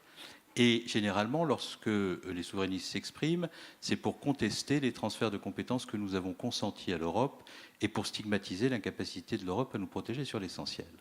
Donc la question de la souveraineté, ce n'est pas simplement une question de droit, c'est une question politique, elle a pris une dimension passionnelle, et lorsque le président de la République, dont vous évoquiez le discours de la Sorbonne tout à l'heure, préconise lui-même que le débat des européennes soit un débat entre les populistes et les réformistes, entre les souverainistes et les Européens, les deux sujets se recouvrent, c'est bien cela qu'il a à l'esprit lui-même. Deuxième élément sur lequel je voudrais insister, c'est sur le fait que cette notion de souveraineté renvoie à des sujets très multiples. Et elle renvoie à un questionnement fondamental. Est-ce que nous sommes capables d'atteindre nos objectifs qui permettent de garder notre rôle, notre puissance, la maîtrise de notre avenir, en mobilisant les outils les plus adéquats pour nous permettre d'atteindre ces objectifs? Et là, je voudrais prendre un certain nombre d'exemples concrets qui ont été pris d'ailleurs par vous-même à l'instant et qui sont importants. D'abord, est-ce qu'il y a quelque chose qui se trouve au-dessus des États de l'Union européenne et au-dessus de l'Union européenne elle-même qui pourrait s'imposer à elle? Vous dites non, parce que même les principes de Bâle III ne s'imposent pas à l'Union européenne lorsque l'Union européenne fait du droit. C'est vrai en théorie, mais c'est assez peu vrai en réalité. Je m'explique. Nous sommes dans une économie qui n'est pas simplement une économie où les sujets se posent de manière juridique, mais où les rapports de force existent entre les puissances.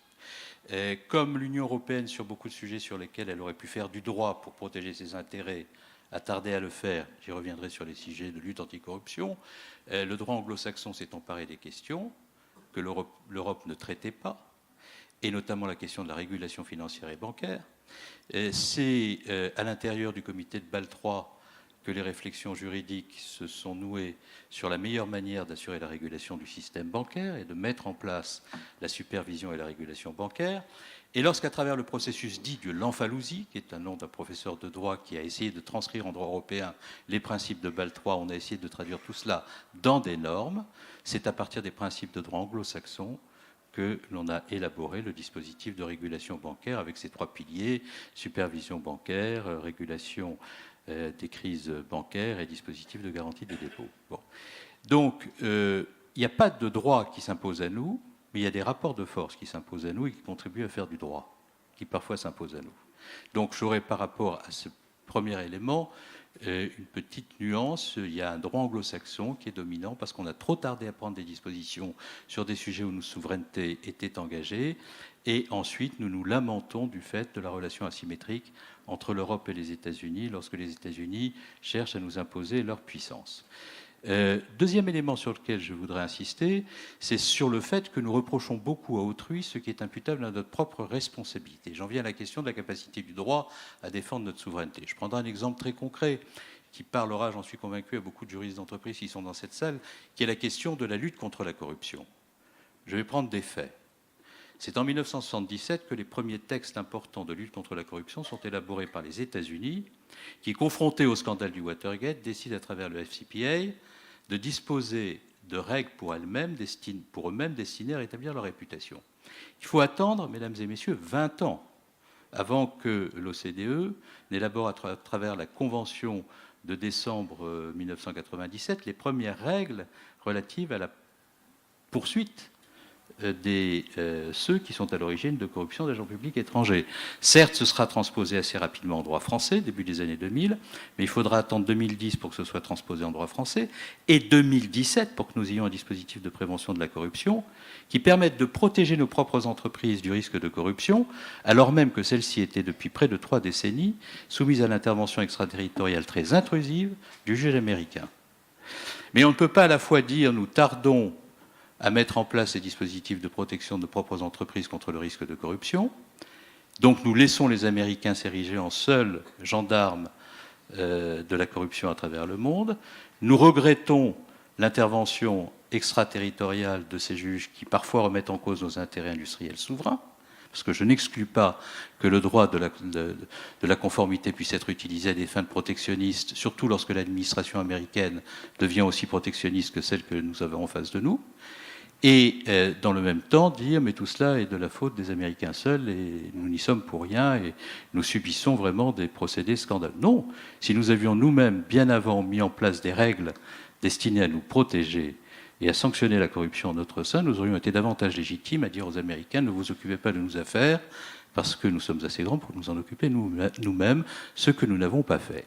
Et je poursuis sur le droit la réflexion en disant qu'il est toujours bien d'aller devant l'Assemblée générale des Nations unies pour défendre le multilatéralisme.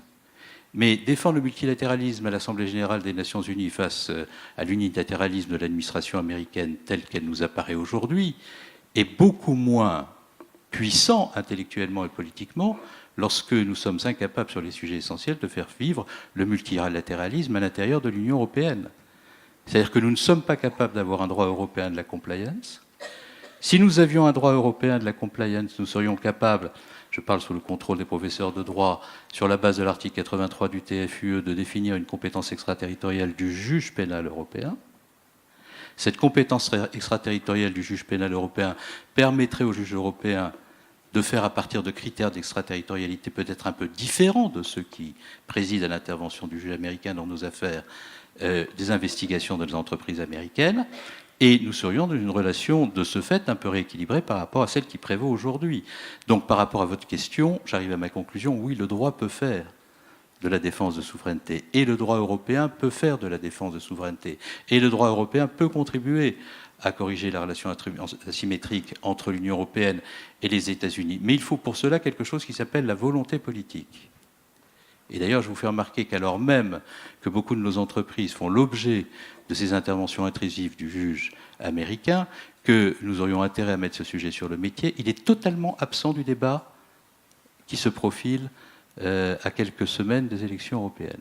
Donc non seulement je pense qu'on peut avec du droit défendre la souveraineté, je pense aussi, vous l'avez bien compris, qu'on doit le faire. Je regrette qu'on ne le fasse pas. Et je suis ravi que la garde des Sceaux arrive, parce que si elle a l'écho de nos débats après qu'elle sera arrivée, peut-être sera-t-elle tentée de contribuer à le faire.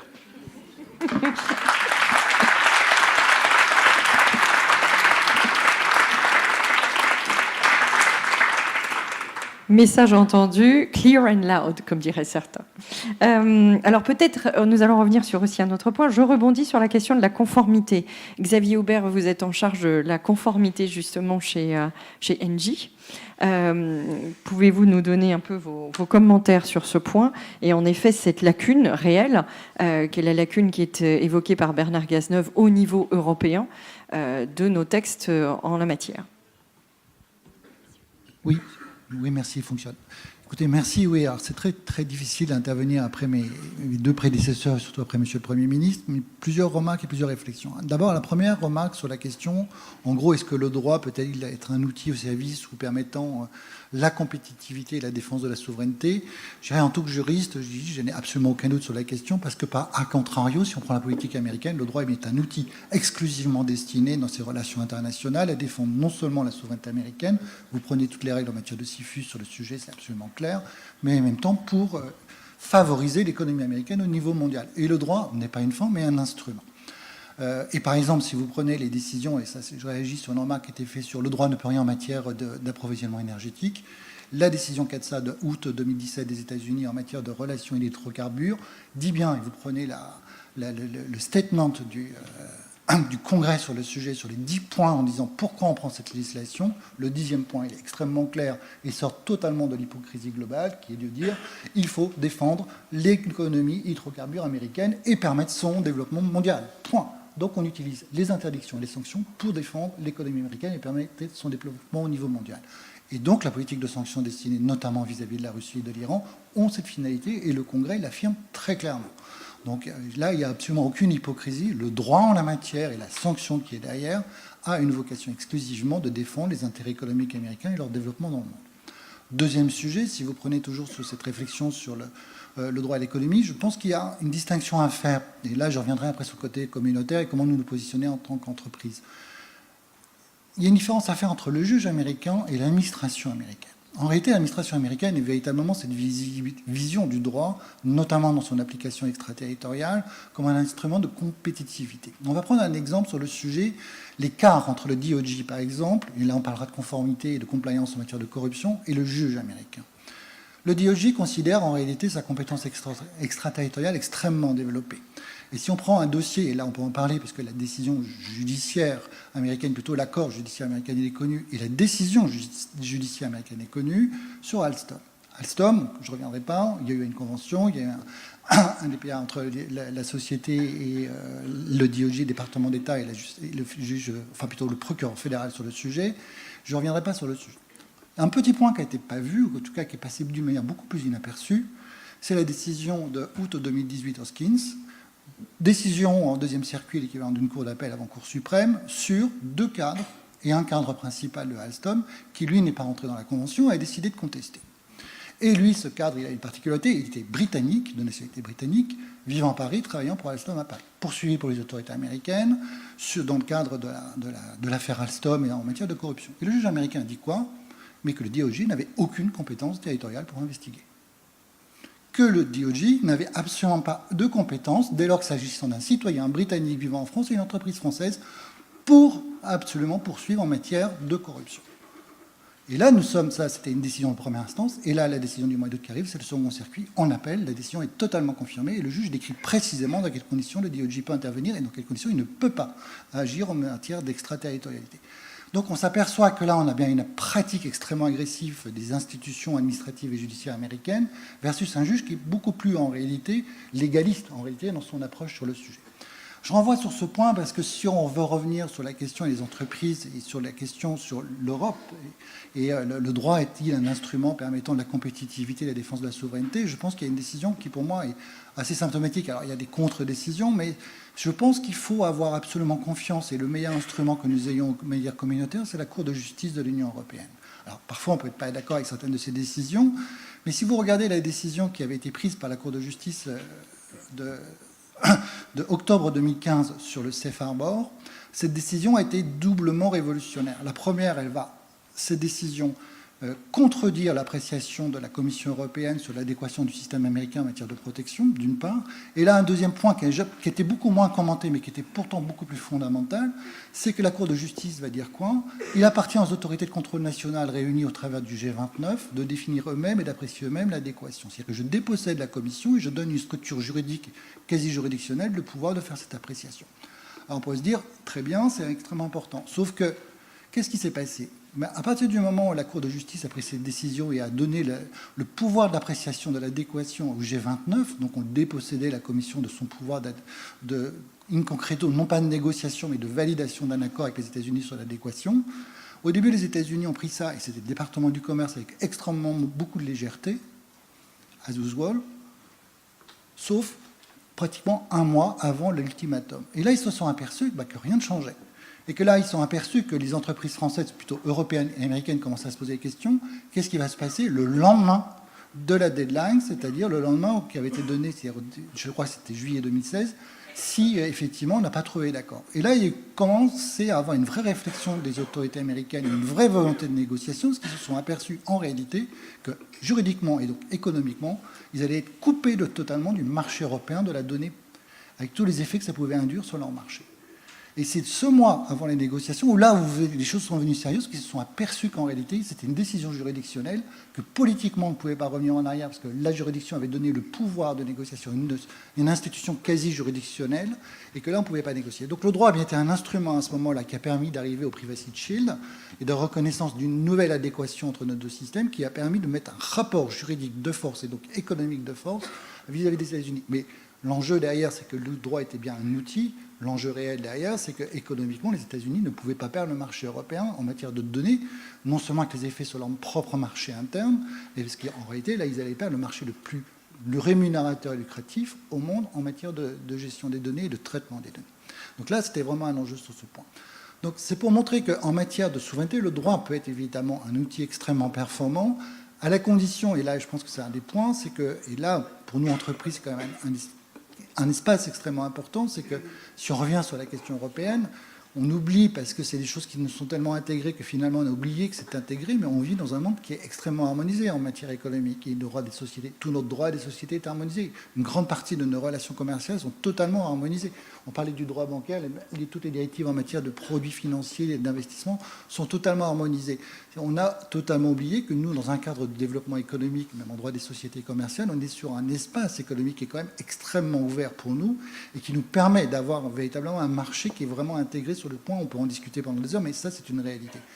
En revanche, vis-à-vis des acteurs économiques, il faut absolument avoir conscience que le droit, et ça c'est une pudeur que nous avons, est un instrument et un outil au service d'une compétition internationale. Et si on oublie, et on ne veut pas rentrer dans ce schéma, que le droit est un instrument au service aussi d'une compétition internationale, on va finalement se désarmer et on va affaiblir notre souveraineté.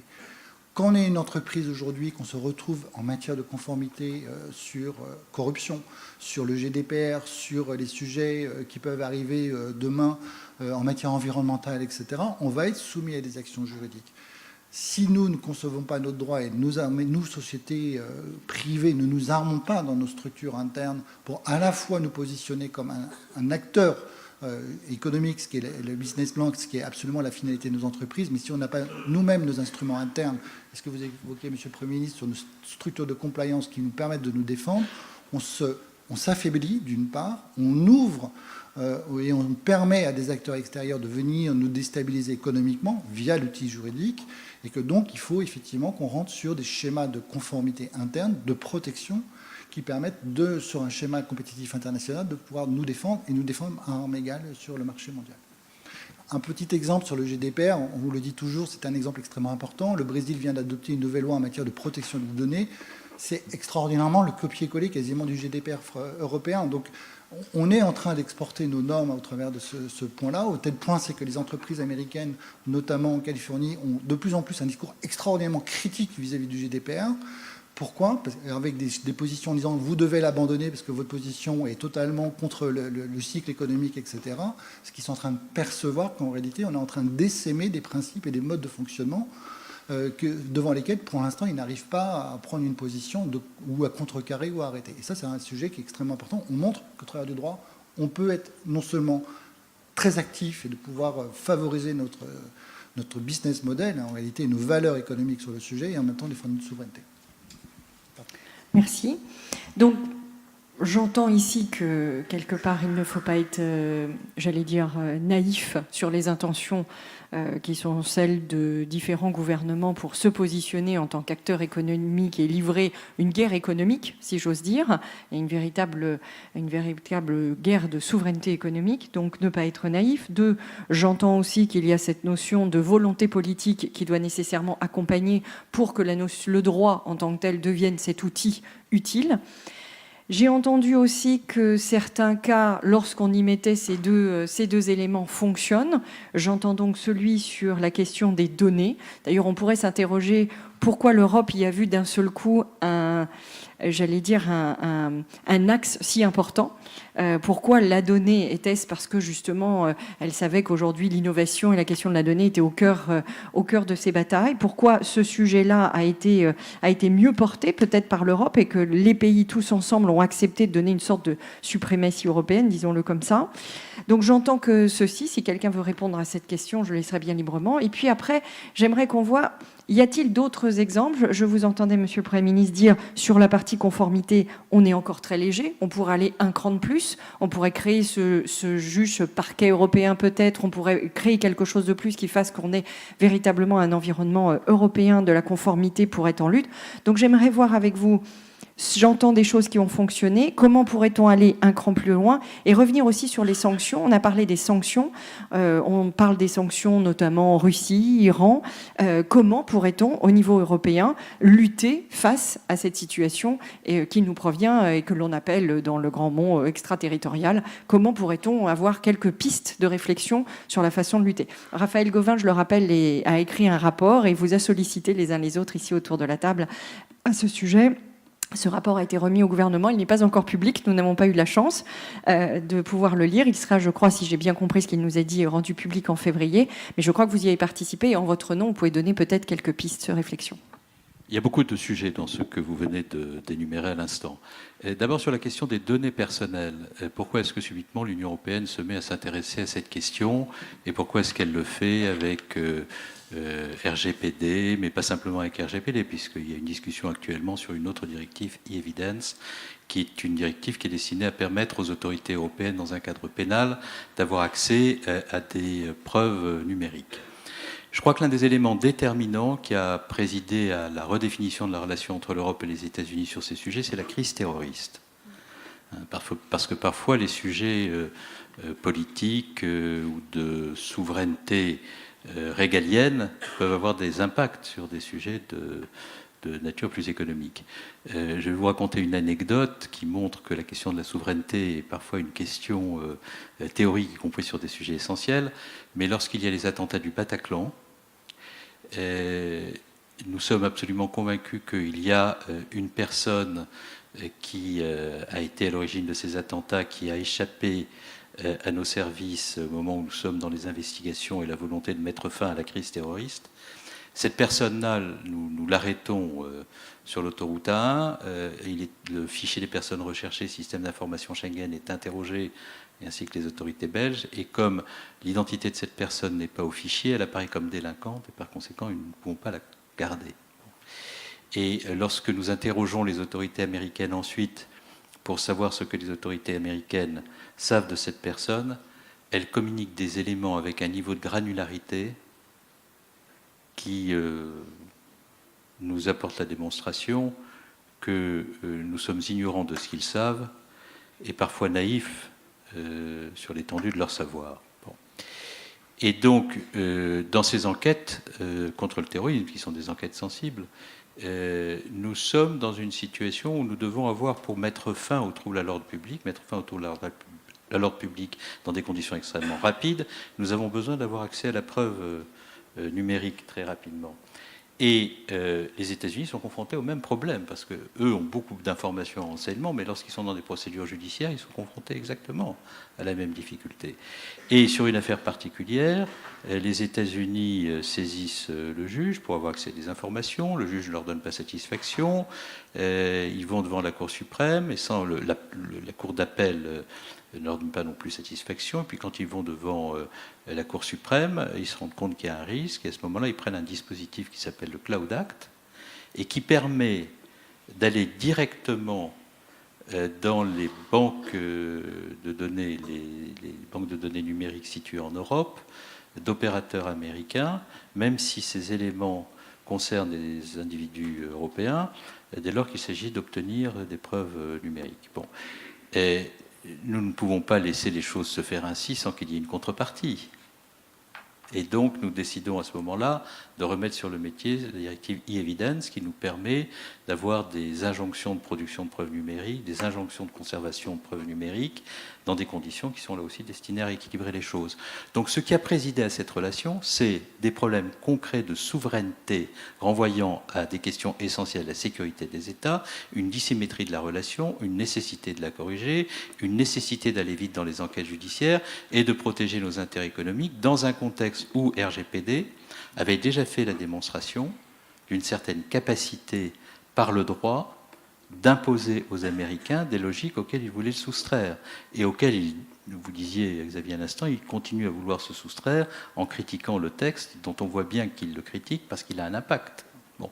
Mais c'est bien la démonstration de tout cela, qu'y compris lorsque l'on renvoie à des questions de souveraineté régalienne, sécurité du pays, qui ont des impacts économiques, le droit peut produire du rééquilibrage de relations et peut produire de la défense des intérêts souverains. Alors, oui, je vous en prie, vous voulez réagir ? Je voulais juste réagir effectivement sur la question que vous avez posée, comment aller plus loin. Ça me permet de rebondir d'ailleurs sur deux propositions qui ont été faites à la fois par Monsieur le Premier ministre et Monsieur Hubert. Je suis tout à fait conscient qu'effectivement le droit est très souvent le produit d'un rapport de force et qu'un droit qui permettrait de gagner en souveraineté au niveau européen peut être lui-même le résultat d'un rapport de force. Et je pense que le mot a été cité, on n'est pas désarmé.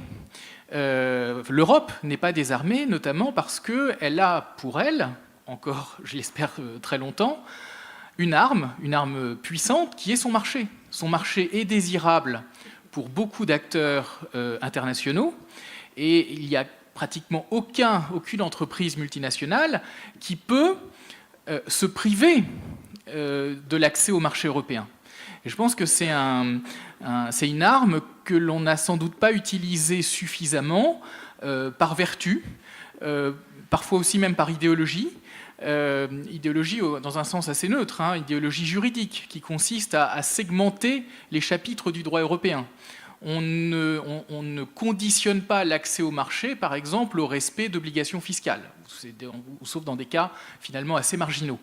Je pense que ce sont des instruments qu'on pourrait utiliser beaucoup plus à l'avenir, et une véritable souveraineté européenne économique pourrait prendre cette forme, c'est-à-dire essayer de dépasser une certaine naïveté ou une certaine réticence à utiliser le rapport de force pour installer une situation juridique qui soit simplement conforme aux principes qui inspirent le fonctionnement d'une économie de marché, c'est-à-dire par exemple une économie dans laquelle on profite des investissements publics qui ont été réalisés et en contrepartie, en quelque sorte, on contribue au financement de ces dépenses publiques, ce que ne font pas un certain nombre d'acteurs qui arrivent aujourd'hui à s'abstraire de cette obligation.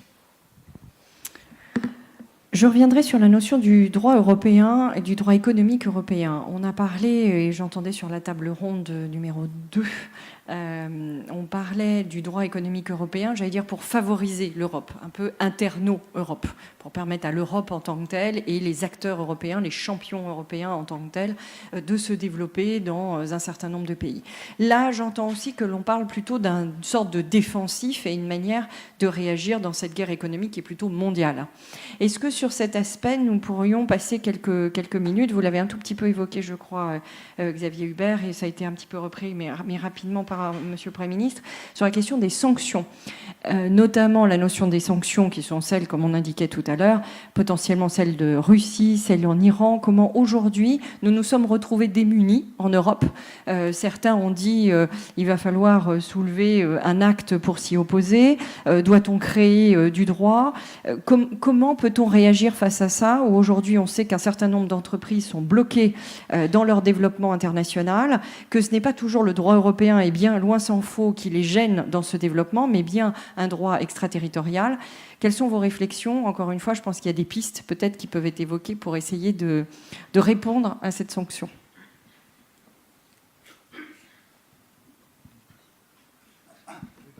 Oui, c'est un peu compliqué sur le sujet des sanctions internationales, parce que nous, on parle du droit, mais en réalité, on n'est pas dans le droit. Je m'explique, si vous prenez par exemple l'historique sur les sanctions plutôt sur l'Iran, c'est une position unilatérale des États-Unis de sortir d'un traité qu'ils ont signé, qu'ils ont décidé unilatéralement de ne plus respecter. Donc on est dans un cas typique, je dirais, du non-droit, c'est-à-dire que je refuse le droit auquel j'adhérais de l'appliquer, et je me mets dans une situation juridique que je vais dicter unilatéralement comme étant la mienne.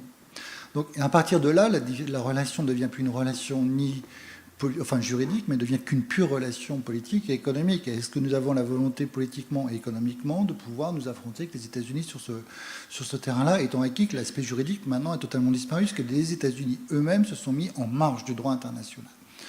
Sur le sujet des sanctions, c'est exactement la même logique. On a en France la loi de blocage de 68 qu'on peut renforcer, etc. Mais encore une fois, le droit n'a une vraie valeur que si on accepte et on décide de l'utiliser. Si vous prenez la loi de blocage de 1968, je vais prendre les anciens mots américains, ou plutôt staliniens, sur le Vatican, c'est combien de divisions? La loi 68, combien de sanctions? Une. 2007. Même pas, je crois que c'était un équivalent de 100 000 euros, c'est rien. Donc, ce qui veut dire qu'in fine, on peut avoir une très belle loi, un très bel article, de dire que vous n'avez pas le droit, et si vous ne le faites pas, c'est pas bien, vous verrez. Si on ne l'applique pas, et si politiquement on décide de jamais l'appliquer, de toute façon, il n'a aucune consistance. Et ça, les autorités américaines le savent parfaitement, parce que dans le cadre de négociations et de discussions qu'on peut avoir sur d'autres sujets, quand on leur parle de loi de blocage, ils répondent et ils rient. Ils disent « Ah bon, qui ?» Voilà, c'est tout. Et si en revanche, on pouvait dire il y a des entreprises qui ont été sanctionnées, des entreprises européennes, des entreprises américaines ont été sanctionnées parce qu'ils n'ont pas respecté, on revient à la table de négociation, une position équilibrée. Mais le droit, il est là. Alors, on peut essayer de le renforcer, effectivement, mais fondamentalement, il faut qu'on ait une volonté politique et économique de pouvoir utiliser le droit tel qu'il existe aujourd'hui, avant d'essayer de le modifier ou quoi que ce soit. Si on prend le sujet et la question sur le Cloud Act, soyons clairs, et j'avais tout à l'heure, j'ai entendu Nicolas Guérin qui parlait de l'article 48, effectivement, du RGPD, etc. Quand vous prenez les autorités américaines, il y a le descriptif des autorités américaines sur le Cloud Act. Alors, je rappelle que le Cloud Act, la manière dont il a été voté, ça se passe en avril 2018, il a été voté en 48 heures. C'est-à-dire que vous voyez en ce moment les discussions entre la Maison-Blanche, entre le Congrès, le shutdown, etc. Là, en 48 heures, le texte voté, arrivé, signé. 48 heures. Il y a un consensus global américain sur le sujet.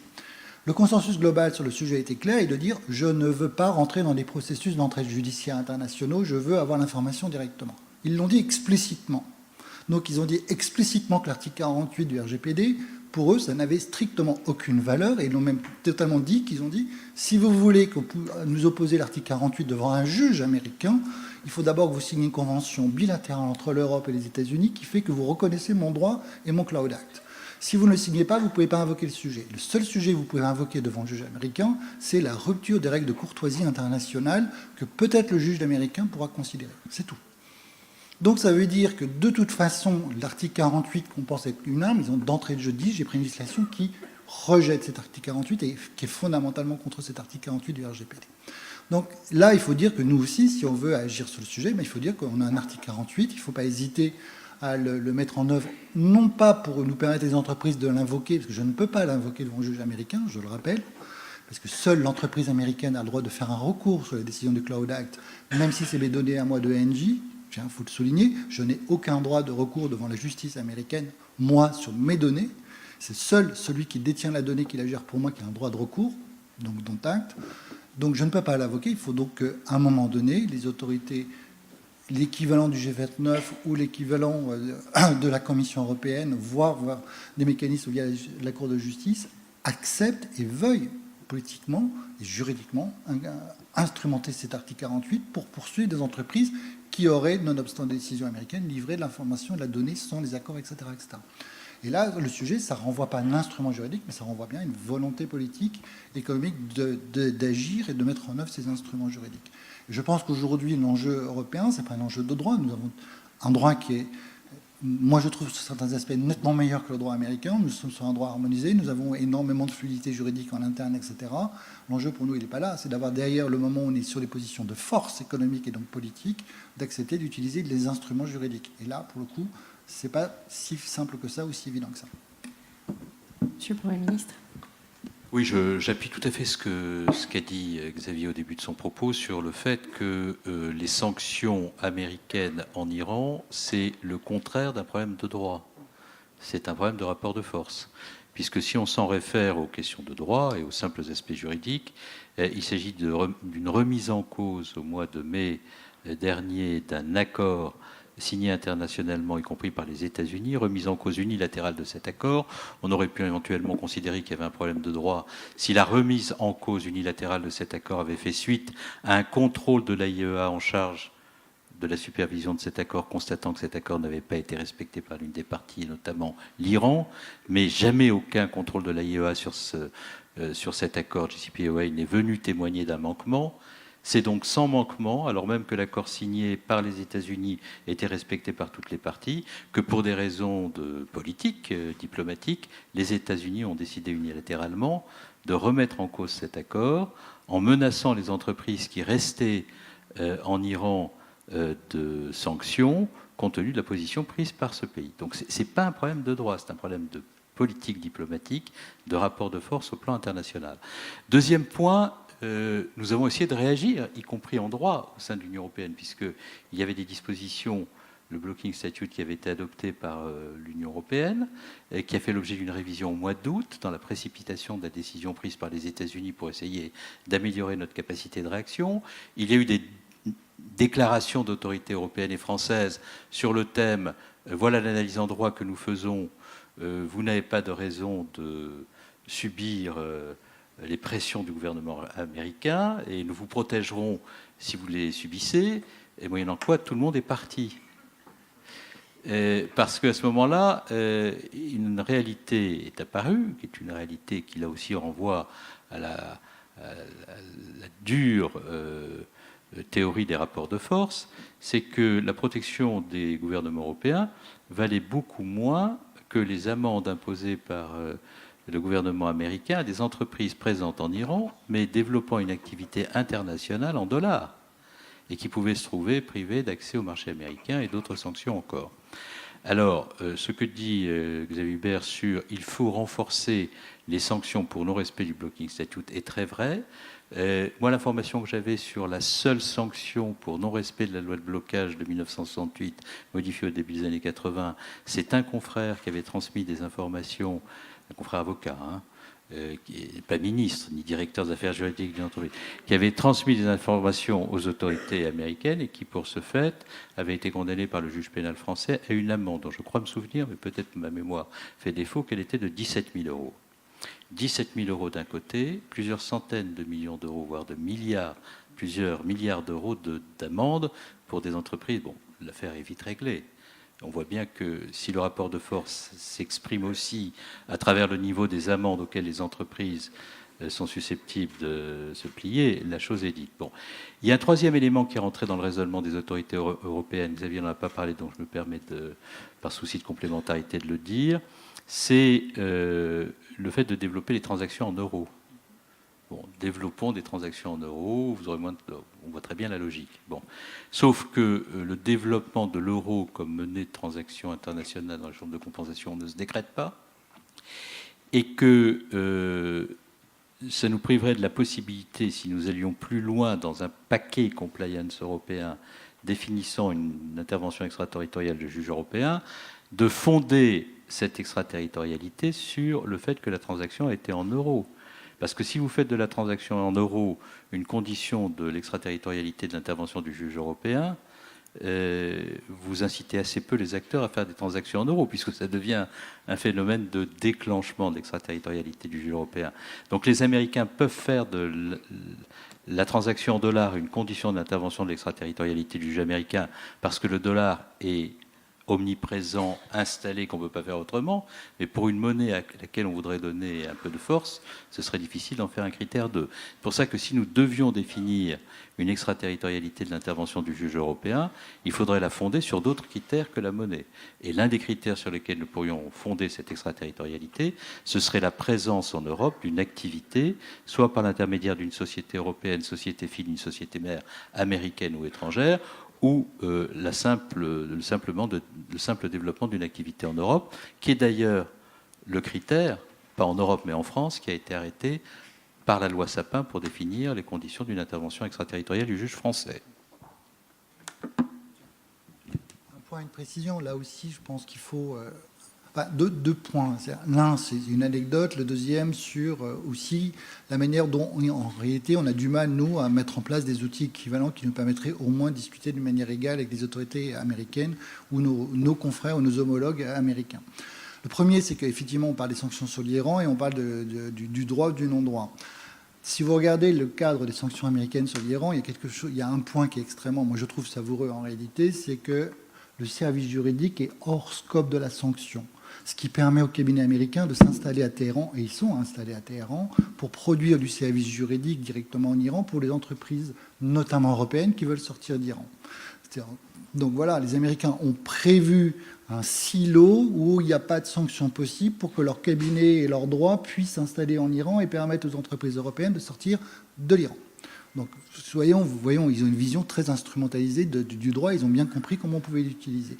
Deuxième sujet, et là je reviens sur un sujet, on va bientôt fêter le 20e anniversaire du premier rapport sur la question, qui est le legal privilege. Aujourd'hui, nous n'avons pas le legal privilege en France. Ça veut dire que quand je veux travailler, je fais des analyses, faire de l'analyse juridique, de l'analyse de compliance juridique sur du risque interne, que ce soit chez nous, au sein du territoire français, en Europe, ou dans une activité mondiale, ce que je produis n'est pas protégé. Donc il est opposable à une autorité de régulation étrangère, notamment américaine, etc. À la différence, en revanche, de mes homologues ou des entreprises ou de mes compétiteurs, américains notamment, ou britanniques de l'autre côté. Je suis dans une position juridique de faiblesse en la matière. Soyons clairs, le droit français aujourd'hui me met en position de faiblesse vis-à-vis de mes compétiteurs sur le sujet.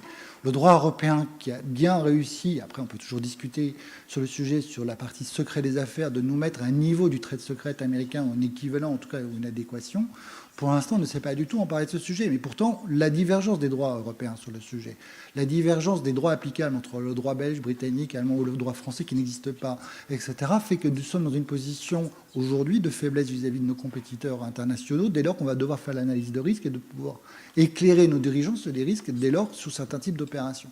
Et ça aussi, c'est un élément de non-compétitivité de notre droit. Et aujourd'hui, et encore une fois, ça fait 20 ans le premier rapport, et je crois de 2002 sur le sujet, et ça, je pense qu'à peu près tous les 2 ans, on a un rapport qui vient dire à la fin c'est très bien, et à la fin, on arrive à la conclusion qu'il faut nommer un nouveau groupe de réflexion pour faire un nouveau rapport sur le sujet, pour être certain si on est bien d'accord sur l'ancien. Bref, mais on est bien en situation de faiblesse juridique, et juridiquement, nous nous sommes désarmés, en tout cas en termes de relations économiques. Voilà, ça c'est une réalité. Merci beaucoup à tous. Je suis désolée, comme je l'avais promis, comme il est 18h40.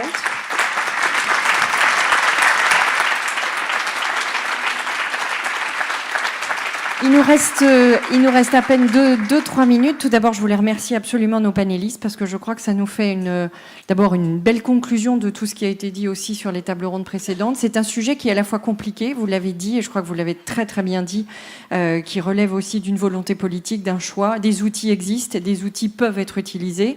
Aussi, je trouve que, et je vous remercie beaucoup les uns et les autres de nous avoir donné des pistes de réflexion sur des choses qui devaient être améliorées. Peut-être en mot de conclusion, Monsieur le Premier ministre, si vous voulez nous donner peut-être une recommandation pour tous ces juristes qui sont dans la salle et qui aujourd'hui pourraient aider à ce que le droit devienne un meilleur outil de souveraineté, et comment aider peut-être le gouvernement ou aider peut-être cette influence politique. Comment peuvent-ils faire, et y a-t-il des propositions qu'ils pourraient amener sur la table et auprès de qui ?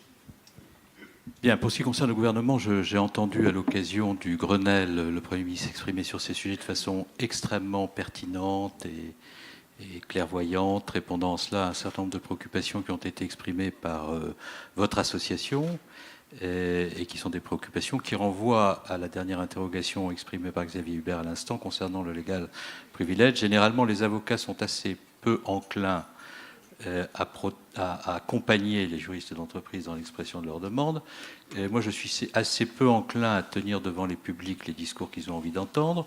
Mais en revanche, sur ce sujet, je pense que la modernisation des professions du droit passe, ça n'engage que moi, et je ne représente que moi et encore pas tous les jours, comme disait le président Edgar Faure, donc je ne prends pas beaucoup de risques en disant cela. Mais je suis, pour ma part, assez favorable à ce que l'on puisse reconnaître aux professions juridiques dans l'entreprise ce que l'on reconnaît aux avocats par ailleurs et que l'on puisse rapprocher ces professions, parce que je ne vois pas comment on modernise le droit en France et comment on répond à tous les défis que nous avons évoqués aujourd'hui si nous ne sommes pas capables de franchir ce pas. Mais je ne suis pas sûr d'être majoritaire sur ce sujet. J'ai d'ailleurs perdu l'habitude d'être majoritaire, donc ça n'est pas très grave. Par ailleurs... Deuxième, je vois que vous applaudissez, ce qui ne contribue pas à rehausser mon moral. Par ailleurs, sur les questions que nous venons d'évoquer, et je conclus par cela, puisque vous m'y invitez, parce que nous sommes dans une perspective européenne, je pense qu'une grande partie des questions que nous évoquons ont une solution européenne, ont un débouché européen. Et nous sommes à la veille d'une échéance européenne, quel que soit l'endroit où on se situe. On ne peut pas ne pas mesurer le décalage qui existe entre les débats publics tels qu'ils se présentent à nous et la réalité des questions qu'on vient d'évoquer, qui sont les questions essentielles. Donc, si je devais adresser un souhait aux professionnels du droit, c'est faites en sorte que les questions de droit prévalent sur les questions sur le tordu.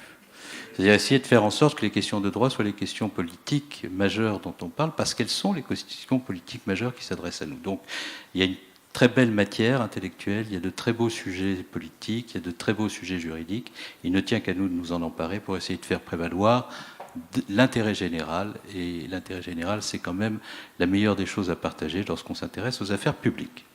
Merci, un grand merci.